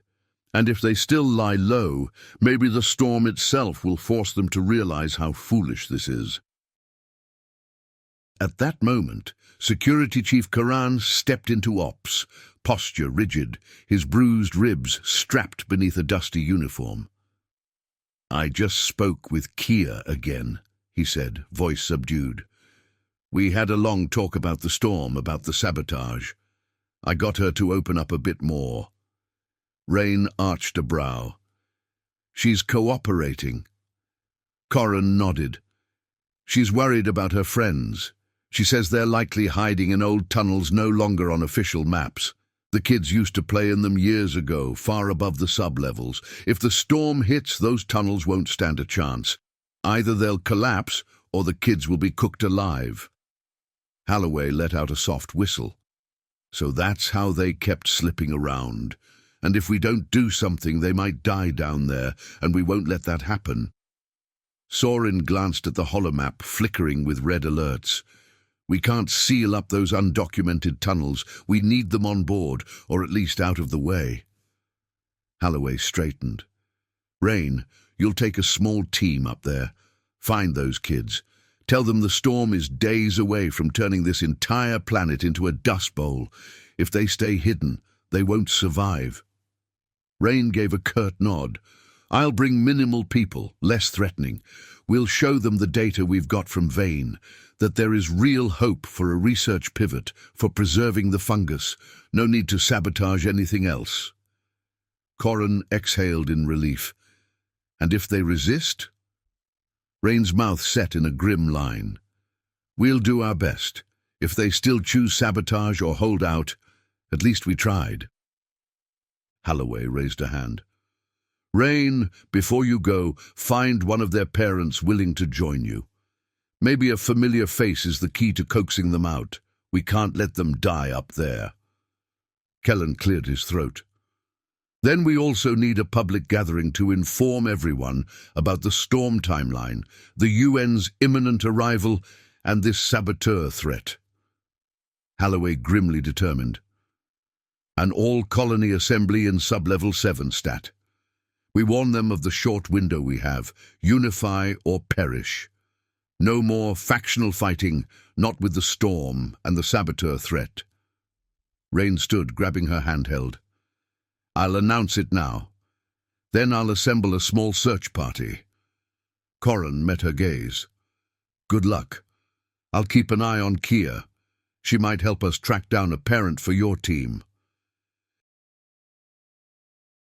Captain Joran Holloway stood at the front of Sub-Level 7's widest passage, arms folded behind his back.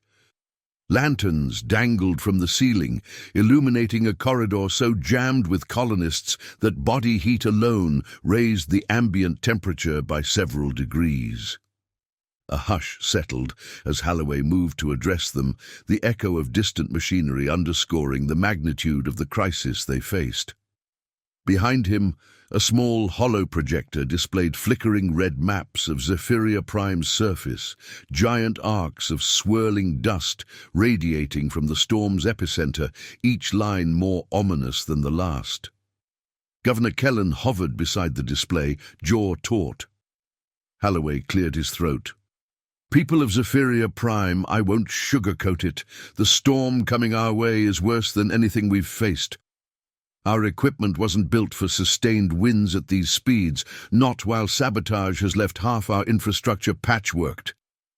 He paused, letting the rumble of alarm pass through the crowd. A few colonists exchanged grim looks, their faces streaked with dust and exhaustion. The sabotage attacks had already frayed trust among them, yet if the dome failed under the storm's assault, none of them would survive. We have less than 2 days, Holloway continued, voice resonant in the cramped space, to finalize repairs and lock down critical systems. If we can't protect water filtration and oxygen scrubbers, we'll be buried under sand. I know we're short on time and supplies, but we must unify or we'll lose everything. He took a breath, glancing at Kellen. The governor stepped forward, activating another hollow feed. We also have new data from Science Officer Vane's expeditions. This spore network... The hollow shifted to display glowing images of fungal filaments spanning underground caverns, each pulse of bioelectric light forming intricate web-like patterns. It's not just random fungus, it's organized, possibly communicating. In simpler terms, we found an intelligent or at least coordinated alien life form. A startled murmur rippled through the crowd. Some leaned closer, eyes flashing with wonder. Others looked skeptical or resentful, especially those who'd pinned their hopes on returning to normal mining operations. Holloway spread his hands. We can't keep ignoring this discovery or dismissing it as sabotage propaganda. If we show the UN these results, we may secure new funding, new pathways for Zephyria Prime, beyond just drilling ourselves into oblivion. But first, we must survive this storm. While Holloway delivered the colony-wide ultimatum, First Officer Callis Rain navigated an entirely different front line. She'd assembled a small team, 2 security officers, plus a wary, middle-aged woman named Marika, whose teenage son had vanished around the same time the saboteurs had disappeared after the reactor explosion. They followed flickering map scans through a series of older, higher-level tunnels well outside the official schematics. Headlamps cut through dust-choked air, and each breath felt hot under the partial suits they wore. The wind's distant roar reverberated even here, reminding them how little time they had. Marika's face pinched with worry as she walked beside Rain. "Are you sure they're up here?" Rain keyed her suit's local broadcast system, voice echoing off cracked walls. "Teens of Zephyria Prime, if you can hear me, we know you're in these tunnels. We're not here to arrest you. A storm's coming, a real monster. If you stay down here, you'll be cooked alive." Her tone was urgent yet steady. "We have proof the alien fungus is real, and the UN is coming in 3 days. If you come with us, you can help the colony shift to a new plan. Or if you'd rather, you might leave for Earth once the UN arrives. Start anew." Static crackled in the tunnel's stale air, then silence. After a tense moment, Rain lifted her visor mic. "Your mom is here," she added quietly, glancing at Marika. "She wants you safe. So do we. Don't sacrifice yourselves for a cause that can't protect you from this storm." Marika raised her own mic, voice trembling. "Please, come home. Let us help you." They walked onward, guided by faint soot lamp beams that revealed rocks, half-collapsed tunnels, and old vent shafts. Shimmering dust particles floated in the light, a constant reminder of how easy it would be for these passages to cave under the storm's relentless pressure. Suddenly, a faint shuffle echoed from deeper within. Rain halted, raising a hand to still her small team. Over the suitcom, she spoke softly. "They're here. Follow my lead." From around a bend, 3 teenagers emerged, suits patched with duct tape and improvised gear. Their faces were pinched with fear, exhaustion, and a stubborn glint of defiance. Each of them carried a small backpack. One, a boy with tousled hair and a frightened look, froze at the sight of Marika. "Mom?" Marika let out a ragged breath, tears welling in her eyes. "Harris, thank God you're safe." The teens looked ready to bolt, but Rain spoke quickly, holding her hands wide to show no threat. "We know you created the Keepers to protect the fungus, but the alien life is already recognized. Captain Holloway's showing the entire colony as we speak. The UN's inbound in 3 days, but that storm outside arrives much sooner. If you stay down here, no one can rescue you when everything collapses." One of the teens, a lanky girl with fierce eyes, shook her head, tears brimming. "We sabotaged equipment because we thought nobody cared about anything but mining.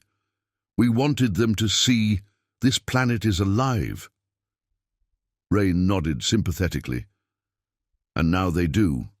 We have sensor logs, images, enough data to prove it.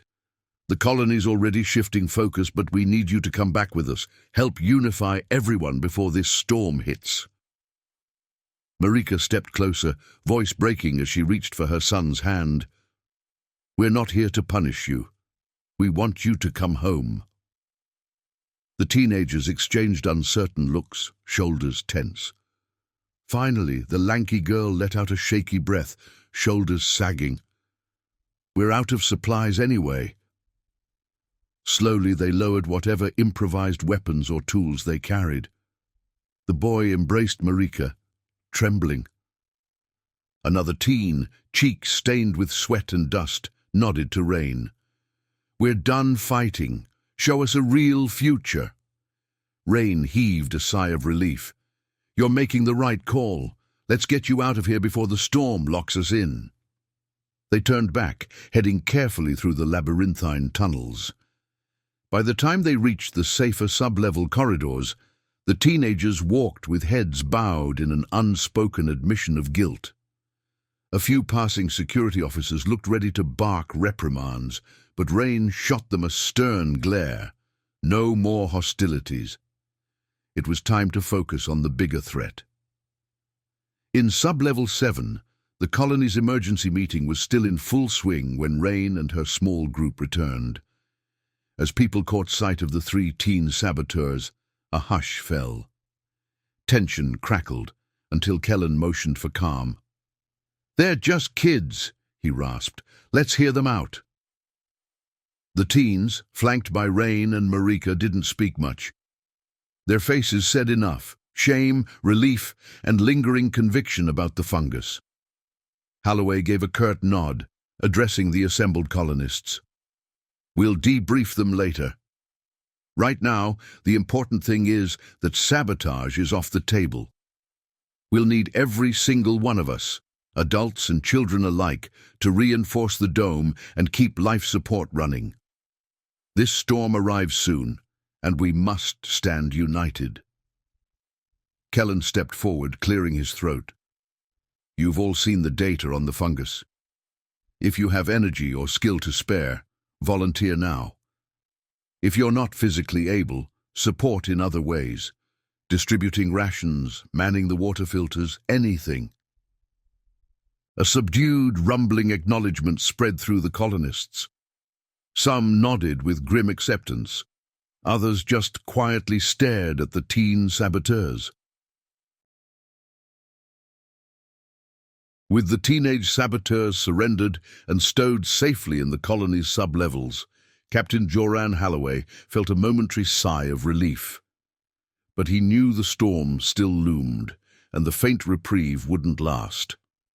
Outside, a low, ceaseless rumble of wind rattled the dome's brackets, reminding everyone they had only hours to secure the colony or face oblivion. Halloway found Sorin waiting for him near the engineering hub in Sublevel 7. Electrical arcs snapped from a half-disassembled generator coil, and the acrid scent of burnt polymer stung the air. Technicians wearing soot-streaked coveralls hurried between piles of equipment offloaded from the Odyssey. The starship, once pristine, was now a patchwork of missing panels and cannibalized systems. Sorin, hunched over a schematic tablet, looked up as Halloway approached. "Captain," he began, voice subdued but resolute, "I've been going through Odyssey's inventory. Our shield generators, along with a few auxiliary power cells, might be enough to reinforce the dome's stress points." Halloway nodded. "That's what it's come to, saving the colony at the expense of the Odyssey. But if these shield generators can help keep the storm at bay, then it's worth it." Sorin grimaced at the idea of ripping more hardware out of the vessel he'd spent years maintaining. "I hate tearing my own ship apart, but with the saboteurs gone and the dome only partially patched, these shield units might offer enough localized coverage to keep the worst of the wind off key sectors." He tapped a new screen on his tablet, eyes glinting with cautious excitement. "There's another angle, too. We've got some old subspace relays and amplifiers in Odyssey's comm suite. If we hack them together, we could build an improvised transmitter, maybe even strong enough to punch through the storm's interference and reach the UN ships coming in 3 days. Halloway's eyebrows rose. "You're talking about a high-gain improvised comm booster?" "Exactly," Sorin said, swallowing a tightness in his throat. "It means slicing up the Odyssey's main array components. But if we succeed, we'll have a direct line to the UN vessels through the storm. We could coordinate an earlier supply drop or get orbital data on the storm in real time." Halloway let out a long breath, fingers drumming on the console. "I won't lie, stripping the ship's communication spine is risky. That's our fallback if the colony fails. But if we can get a comm link to the UN while the storm is still raging, they might attempt a high-orbit drop of extra resources. Or at least confirm they'll come rescue us the moment the storm breaks." A ghost of a smile tugged at Sorin's lips. "It's a gamble, but so is everything else right now." They summoned the colony's lead technicians, grizzled veterans who once specialized in drilling rigs. Stacks of instruction tablets passed from hand to hand, detailing how to unbolt the shield generators from Odyssey's cargo bay, remove power cells from its secondary engineering deck, and salvage the advanced comm array. Amika's disembodied voice issued guidelines for integrating the shield generator plates into the dome's battered substructure. A hush of focused determination pervaded. They knew the storm clock was ticking. Rain stepped into the area, sweat beading at her temples from the thick, recycled air. "Sorin," she said, glancing between him and Halloway, "I heard about your plan to set up a supercharged transmitter. You want to place it on one of the external transmitter posts near the base perimeter, right?" Sorin nodded. "Yeah. The problem is that, with the current wind speeds predicted, even a rover trip out there is near suicidal, especially if we can't shield it fully. We'd likely need one of the salvaged shield generator modules just to keep the rover from being blown sideways." Governor Kellen arrived in a swirl of tension. "Captain, sub-level braces are at 70%. We can't afford to lose more manpower. How many do you need for the shield generator extraction?" Sorin tapped his pad.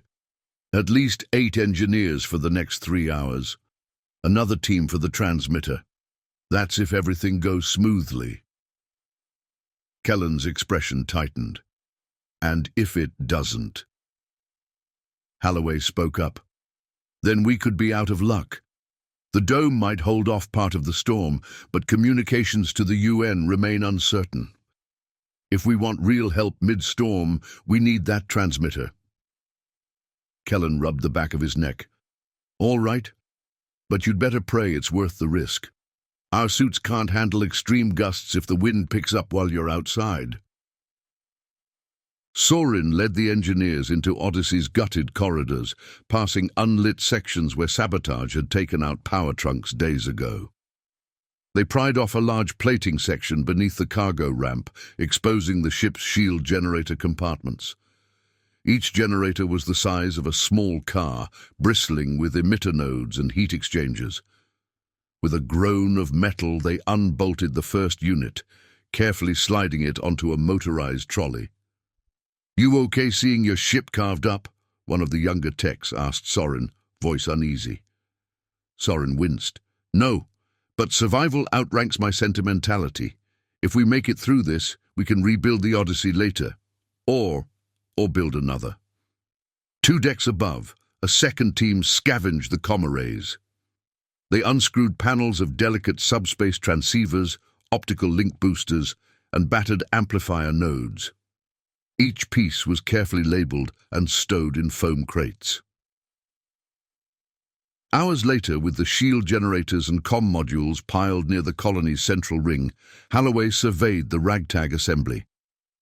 "We'll wire 2 of these shield units into the dome's north and west quadrants, where the wind is expected to strike hardest. The rest we keep for the rover if we attempt to place the transmitter outside." Sorin's face was drawn with fatigue. "Time's running out. If we can't get that antenna up soon, the wind might be too fierce for any rover trip." A few of Sorin's comm specialists assembled a contraption that looked half radio tower, half improvised satellite dish. They tested the integrated amplifier nodes, each beep confirming some synergy between starship and colony technology.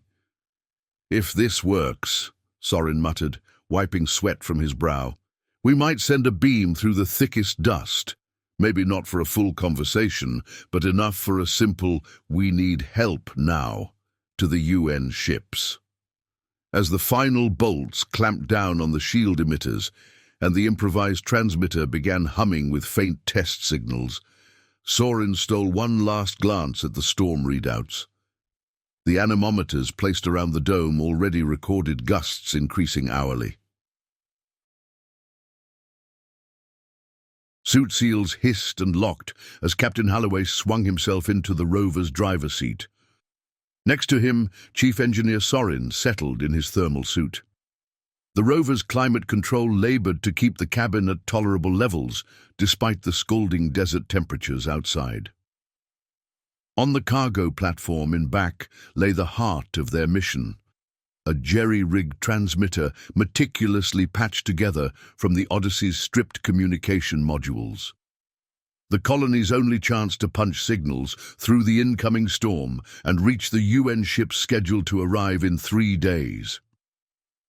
A loud clang signaled the docking bay's outer gate unlocking.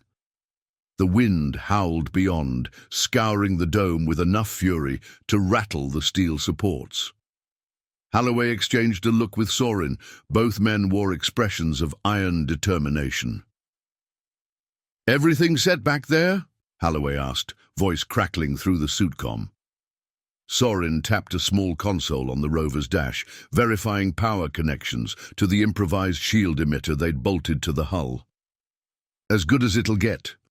Once we're out there, the partial shield arcs will buy us maybe an hour or 2 of safe travel. After that, we're on borrowed time." A grim nod from the captain. "We roll out. Install that transmitter at the outpost, restabilize the generator for it, and get back before the storm devours us." With a groan of metal, the blast gate slid open. A vortex of sand-laden air rushed in, swirling red and ochre like living flames. Halloway clenched the steering grips, and the rover lurched forward into the desert. Outside, the wind hammered them like a giant's fists. The glare from overhead dust-choked sunlight merged with the flicker of lightning arcs dancing across low-lying clouds. The temperature gauge soared to lethal levels, the suit warnings blinking in angry red. Each time the rover crested a dune, the partial shield arcs flickered with the strain of deflecting, scalding sand. "Amika, do you read?" Sorin said into his helmet mic. A burst of static answered, followed by the AI's faint voice. "OP, be advised, wind speeds intensifying, safe corridor shrinking." He swallowed a curse. "Copy that, Amika. We'll keep moving." Ahead, the path to the outpost wound through gullies half filled with drifting sand. The rover's treads slid dangerously as the ground shifted beneath them. Holloway gritted his teeth. "We were expecting a smaller storm front. We'll be lucky to get there in one piece." "By all due respect, sir, but no shit," Sorin said wryly, bracing himself as the rover lurched over a dune crest. The vehicle rocked side to side, threatening to topple if Holloway misjudged the slope by even half a meter. They'd traveled barely 3 kilometers, yet each had felt like an epic slog. The swirling sand thickened, reducing visibility to near zero in every direction. Then, out of nowhere, the rover's headlights picked out a tangle of twisted metal beams spanning the path, a collapsed rig assembly half buried in shifting dunes. The rover's partial shield arcs sparked and sputtered under the relentless barrage of dust. "We can't risk going around these dunes," he said, tension evident in his voice. "One wrong turn and we'll sink or roll. We'll have to clear that debris if we want to pass." Sorin glanced at his handheld sensor, noting the coolant consumption climbing faster than planned. "We're already burning through our resources," he said grimly. "But there's no choice, is there?" Holloway powered the rover down to idle, the engine rumbling in protest. "None," he confirmed. With a flick of a switch, he shut off the primary thrusters to conserve energy. A hush fell in the cabin, broken only by the moan of the wind buffeting the hull. "On 3, Holloway said, undoing his harness. "We move fast. Our suits won't last long out there." Sorin nodded, heart pounding. He toggled a final override to keep the shield arcs active on minimal power. "Ready when you are, Captain." They popped the hatch, and a blast furnace of swirling sand slammed into the rover's partial shield bubble. The arcs flared, holding the lethal grit at bay just enough for them to stumble out, but suit alarms immediately shrieked as 110 degrees Celsius soared toward 120 degrees Celsius. The men squinted through their visors, each footstep in the dune more strenuous than the last. They hurried to the metal tangle, rusted support beams from some old drilling operation, twisted into a chaotic, half-buried barricade. Each gust threatened to knock them off balance, their suits struggling to compensate for the punishing heat. A glance at the shield arcs showed bright flares of energy flickering at the perimeter, losing strength with every passing minute. Sorin hefted an emergency plasma cutter from the rover's side compartment, the tool's pilot flame sputtering in the gale. "I'll slice the biggest beams!" he shouted over the comm, voice crackling with static. "You pry them aside." Holloway, armed with a pry bar, tried to steady himself against the wind. "Make it quick," he barked, sweat trickling down his temple despite the suit's cooling vest. "We can't let these arcs drop any lower, or we're done for."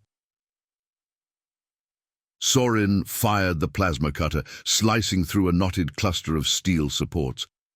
Sparks danced in the swirling dust, vanishing as quickly as they formed. The heat radiating off the cutter added to the suffocating furnace of the storm, and Sorin's overtemp icon flashed angrily in his visor. He clenched his jaw and kept cutting. Meanwhile, Halloway dug the pry bar into the newly severed beams, levering them aside in short, brutal motions. Each chunk of twisted metal clanged as it fell, sinking half a meter into the sand before it settled. "One more segment," he wheezed, forcing the pry bar against a jagged edge. "Then we have enough room to drive through." With a final burst of sparks, Sorin finished cutting the last stubborn beam. Sweat blurred his vision behind the visor. "Let's get back," he croaked, struggling to breathe in the scorching air.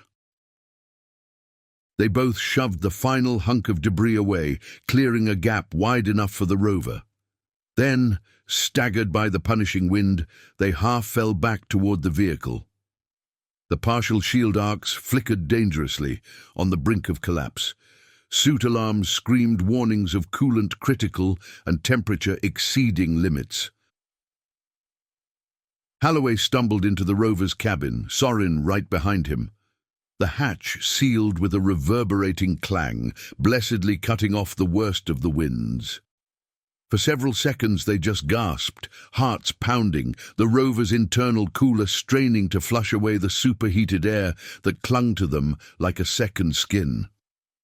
"Drive," Sorin managed, peeling the plasma cutter from his trembling hands. "We're already in meltdown territory." Halloway nodded, flipping the rover's engine back to life. The battered vehicle jerked forward, easing over the newly cleared path. Outside, the shield arcs hissed and sparked anew, but at least now there was room to maneuver. As they pulled away, the collapsed rig faded into the swirling sand behind them. The suit's alarms fell silent, no longer shrieking but still blinking ominous red. Neither man spoke for a moment. They pressed on another half-hour, the storm intensifying every kilometer. Lightning arced across the sky like a wrathful omen. Finally, a rocky canyon wall rose into view, a battered transmitter outpost perched at its base. Torn plating and scorched antenna arms testified to multiple storms, but it still stood. Halloway parked near a battered clamp, the rover's arc sputtering in a swirl of dust. "We've got minutes before the suit's temps go critical," he said, breath unsteady. "Let's haul the transmitter fast." Sorin keyed a comm to the colony, voice clipped by static. "We're at the outpost. Installing transmitter, stabilizing generator. Over." They forced open the outpost's main door, half stumbling into a poorly lit corridor choked with sand-drifted crates. Each footstep kicked up stale dust, the overhead lamps flickering anemically. "Power generators down that hallway," Sorin muttered, nudging aside a toppled metal box. "No point deploying the transmitter if we don't stabilize the station's shielding power first."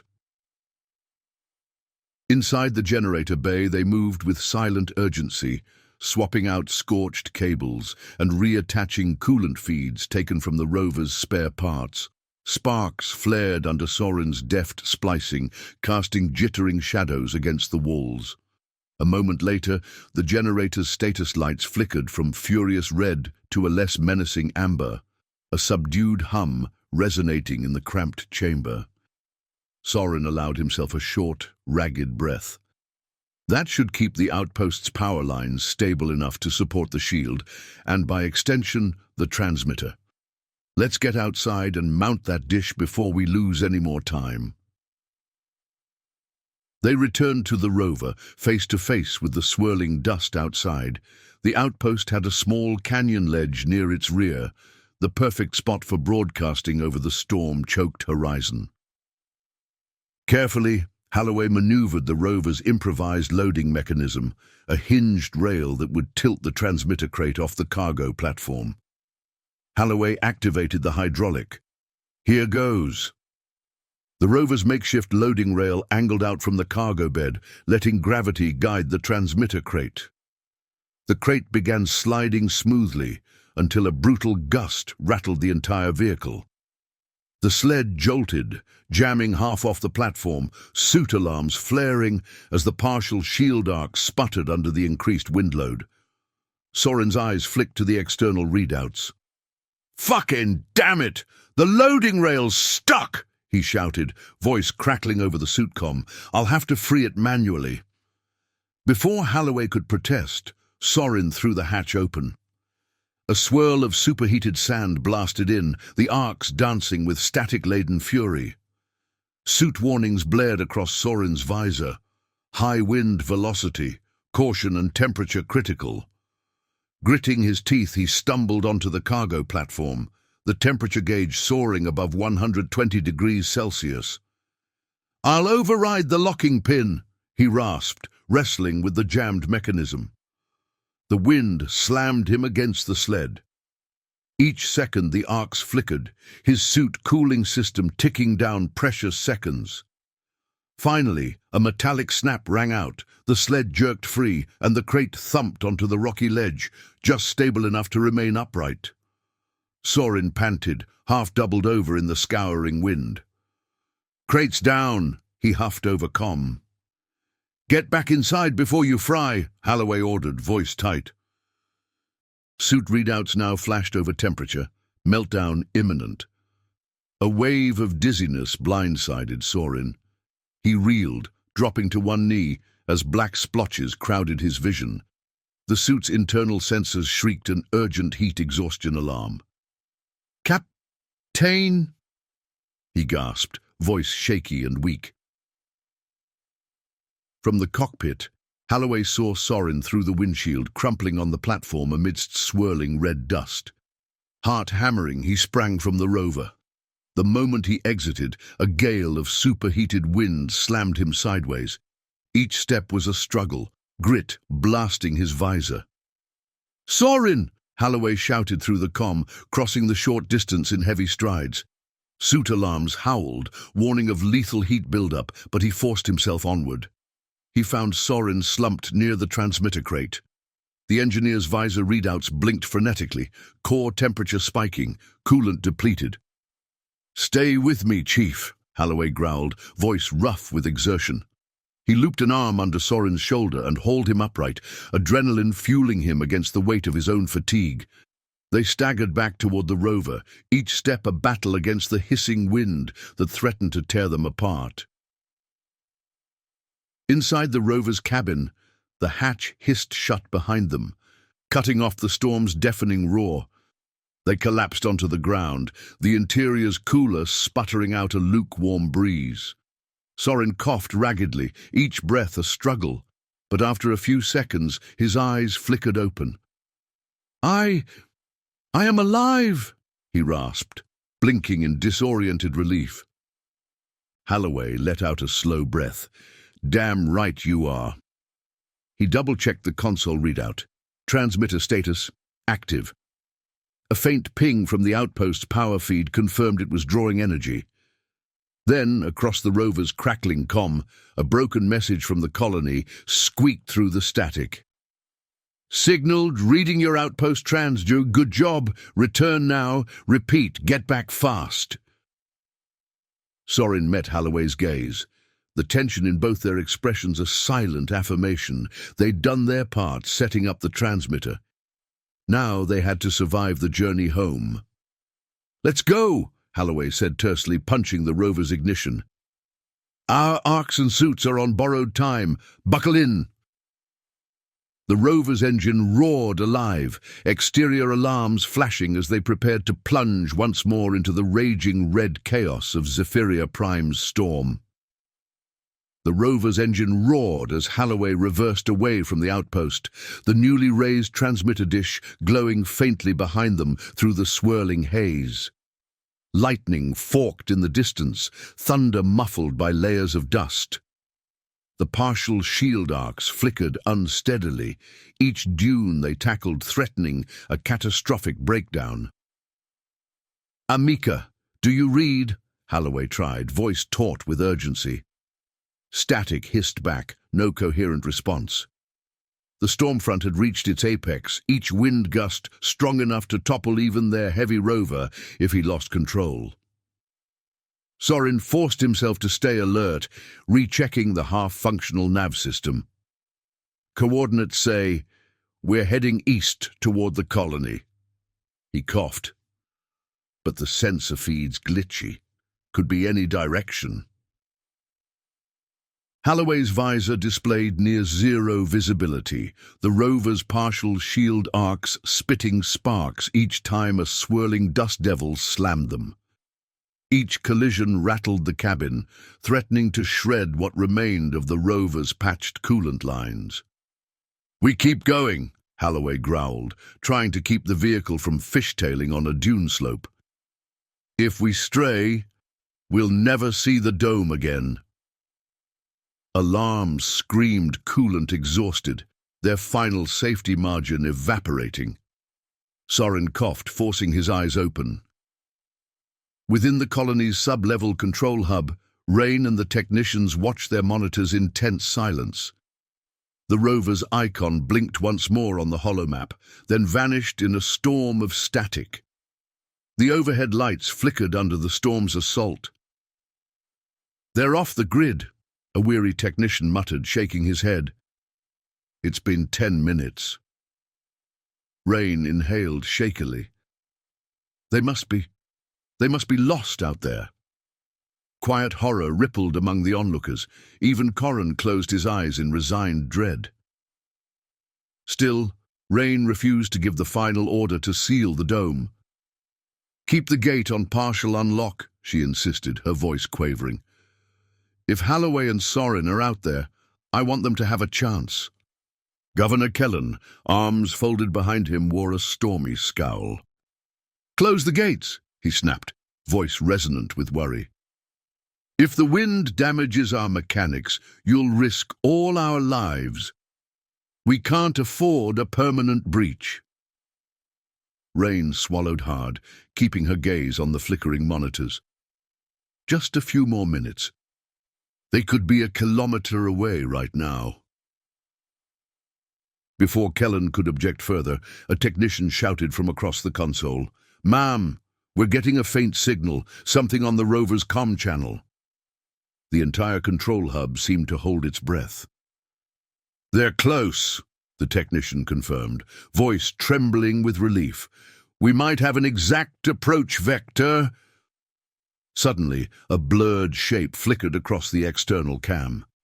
"They're here!" a technician cried. "Reading them at 200 meters, closing fast." "Open fully," Rain shouted, voice shaking. "Now, before they crash head-on." Technicians hammered the override, and with a groaning roar, the outer gate slid wide. A mighty gust whooshed inside, half choking the bay with swirling grit. For a moment it seemed the wind alone would tear the mechanism apart. Then, out of the blinding swirl, the rover roared through in a burst of battered metal and scorching sand. With a thunderous clang, it cleared the threshold, and the gate seals crashed shut behind them, barring the desert's lethal wrath. A ragged cheer tore through the docking bay. Rain sprinted forward, ignoring the searing dust in the air. The rover jerked to a halt, hull scorched and pitted, engine coughing its last breath. When she yanked the hatch open, a flood of superheated air spilled out. Halloway sagged in the driver's seat, prying off his visor. Transmitters, up!" he croaked, lungs fighting for each ragged breath. "Storm, can't block us. Not totally." Sorin collapsed sideways, half out the cockpit, suit alarms still wailing. Medics rushed in with coolant sprays, hauling him free. After agonizing seconds, he coughed, blinking back from the brink of unconsciousness. "Generators, stable," he rasped. Rain, tears of relief in her eyes, pressed a flask of water to Halloway's cracked lips. "We thought we'd lost you, both of you. The scanner dropped out, and the storm." Governor Kellen arrived, face awash with equal parts relief and guilt. "You've bought us time, Captain. If the UN picks up that feed, we might have a real chance at weathering this." His gaze flicked to the battered rover, "though you nearly died proving it." Outside, the storm raged like an enraged beast, battering the dome with unrelenting force. Yet inside, battered colonists rejoiced over the two men's narrow survival. The shielded transmitter soared above the outpost, beaming a desperate signal through the swirling gloom.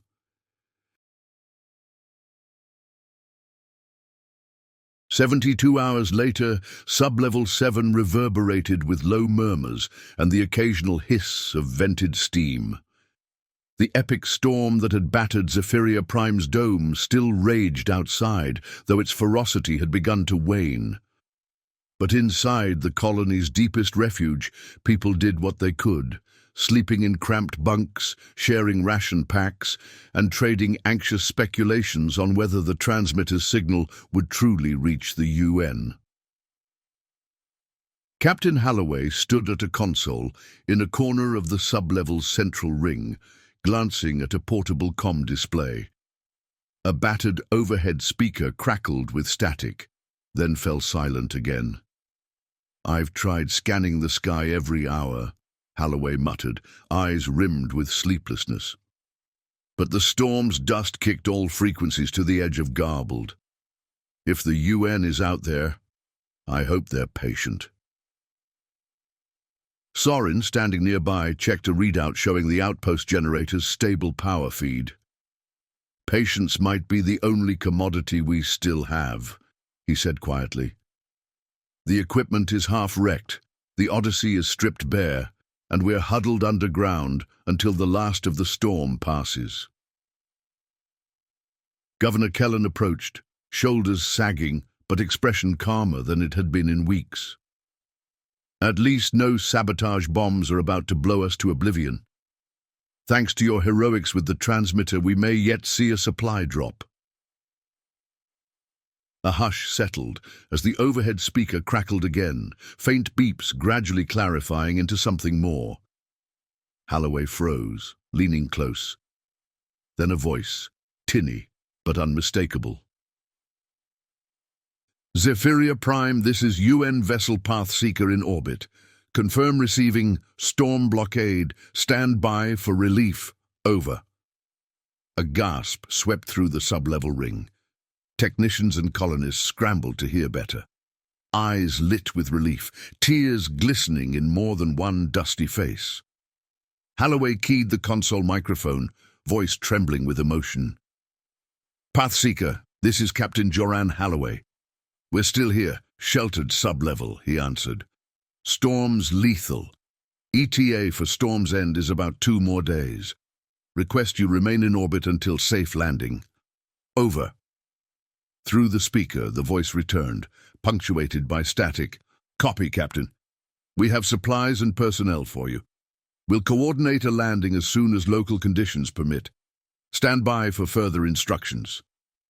Cheers burst across sub-level 7. Some colonists embraced, others wiped tears from grimy cheeks. The saboteur teens, now under guard near the corridor, exchanged guilty looks, but relief was clear on their faces too. They were still alive, and help was truly on the horizon. Exactly 2 days later, the raging storm tapered off into a sullen wind, dust settling across dunes that had reshaped half the horizon. The battered dome groaned in protest, but remained intact. Cautious teams ventured outside with the partial suits and shield arcs, verifying that the worst had passed. Broken solar arrays and shredded external plating dotted the colony's perimeter, but the core structure had held. With the air clear enough to land, the UN vessel Pathseeker executed a final descent. A sleek shuttle, escorted by smaller craft carrying supplies, gently touched down on a reinforced pad once scoured of debris. Colonists emerged from sub-levels with a mixture of awe and exhaustion. After weeks of sabotage, storms and near collapse, seeing a fully provisioned UN craftland felt like stepping into a dream. Rain stood near the docking bay entrance, arms folded, her eyes bright with cautious hope. Holloway joined her, now wearing a patched uniform and a tired but determined expression. Sorin, though still sporting bandages, lingered at the back, ready to greet the arriving engineers who might help them rebuild. A short hiss of pressurized air signaled the shuttle's hatch opening. UN personnel in crisp environment suits filed out, scanning the battered dome with professional efficiency. Supply crates, fresh medical gear, water recyclers, and advanced comm equipment poured forth. The storm-blasted colonists could only watch in grateful silence. Within hours, UN relief teams had taken stock of the colony's dire needs. One set of engineers swiftly replaced or repaired failing bracings. Another group studied the newfound fungus data, the reason for so much sabotage and upheaval. Soren and Vane found themselves briefing a cadre of xenobiologists who exclaimed at the potential of an alien subterranean network that had adapted to desert extremes. In a temporary command post set up in Sub-Level 7, Holloway and Kellen debriefed the UN's lead officer, a grizzled man named Commander Strathmore. Soren provided detailed logs on how the Odyssey's shield generators and communication modules had been torn out and reconfigured for the storm. Strathmore wore a measured smile of admiration. "You folks did far more with far less than most outposts I've seen, Captain," he said. "Earth HQ will want thorough data on this fungus. They'll likely fund a permanent science station here, provided the colony agrees." Kellen nodded, more subdued than usual. "We'd welcome it. Our old mining quotas nearly killed us. Now this fungus might be the reason we survive." He paused. "But what about those kids who nearly ruined us? I assume they won't remain here?" Rain, standing beside him, folded her arms. "They surrendered, but their sabotage almost cost thousands of lives. The colony can't just let them walk away." Captain Holloway exhaled, rubbing the back of his neck. "No. According to the UN liaison, they'll be transferred off-world under guard to stand trial on Earth. It's official now." Kellen's jaw set, lines of fatigue deepening at the corners of his mouth. "I wish we'd heard them sooner," he muttered. "They believed they were saving the fungus. Maybe they'll find some redemption once Earth's courts hear the full story." Rain's gaze wandered to a distant corridor where the teenagers waited with UN security. "They were desperate, but sabotage was no solution," she murmured, voice laced with regret. "At least Earth's juvenile justice might offer them a chance at rehabilitation." A moment of silence passed, the three of them contemplating how close the colony had come to utter devastation. Then Kellen sighed and turned back to the newly delivered crates of scientific instruments. "All right," he said more firmly. "Let's focus on the present. We've come this far. No sense losing momentum now." A pair of UN security personnel escorted the teens to a cordoned-off corner of the dome. Their faces registered a mixture of shame and relief. Shame for nearly dooming the colony. Relief for having survived the storm that could easily have taken them. A handful of local officials, plus Governor Kellen and Captain Holloway, presided over the quick hearing. "Your sabotage forced us to confront the truth of this fungus," Holloway stated, arms folded. "But you endangered everyone in the process." Kellen, while stern, placed a hand on the dais. "You'll be taken to Earth to face charges as the UN protocol demands. Our only request is that, if you show genuine remorse, the courts factor in your age and the unique circumstances." Fear and acceptance flickered across the teenagers' faces. They exchanged subdued glances. One attempted to speak, but words failed him. Immediate off-world transfer, trial to be scheduled upon arrival. As the teens shuffled away under watchful eyes, Soren watched them go with a pang of empathy. "Kids or not, they nearly destroyed us," he remarked softly to Rain. "But without their fanaticism, we might still be oblivious to what truly lives under these sands." Rain nodded, her tone measured. "It's a tragedy, but maybe they'll find a path to redemption on Earth. At least we can say they were partly right about the fungus being something worth saving. 3 days of feverish activity followed. With UN resources and fresh manpower, key repairs soared ahead. The battered water and oxygen lines roared back to stable performance. Additional shield nodes replaced the ones Sorin had rigged from the Odyssey, freeing them to patch the starship itself. In the sub-level labs, xenobiologists pored over Vane's spore samples, confirming the fungus exhibited complex electrical signaling. Researchers proposed an entire fungal studies outpost be erected in the deeper caverns, potentially drawing grants from Earth's scientific consortiums. Under a temporary sunshade in Sub-Level 7's assembly hall, the colony's population gathered for a final meeting. Halloway addressed them, UN delegates and local families alike. The old mining goals brought some success, but at a terrible price, he said, projecting calm authority. Now we have a path forward. Legitimate research on a newly confirmed alien life form, direct support from Earth, and a future that doesn't rely on endless drilling. Our mission is to rebuild as a research station, forging a new kind of frontier settlement. An undercurrent of excitement hummed through the crowd. Some colonists cheered softly, relief etched in every line of their faces. Once the dust settled, figuratively and literally, Captain Halloway and Sorin stood near the battered remains of the Odyssey. Though heavily stripped for parts, the ship was still salvageable with enough UN spare modules. A swarm of technicians busied themselves around the hull, prepping it for eventual repairs. Rain approached, glancing at the starship's pockmarked plating. Hard to believe we pulled through. Sorin let out a small chuckle. We dismantled half the vessel to keep this colony breathing. But we'll fix her up. The UN promised help once the fungus project is fully funded. Governor Kellen joined them. Hard to imagine how close we came to losing everything, he said quietly, scanning the half-rebuilt dome. The colony has a genuine future now, beyond desperate ore extraction. Thanks to you and your crew. Halloway folded his arms.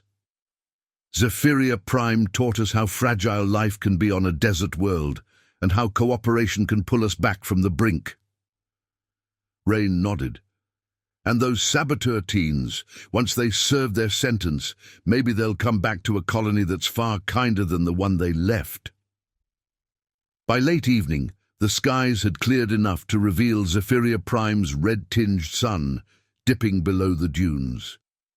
The colony stood battered but unbroken, braced by new metal supports and overshadowed by the potential of an alien fungus that might reshape humanity's understanding of desert biospheres.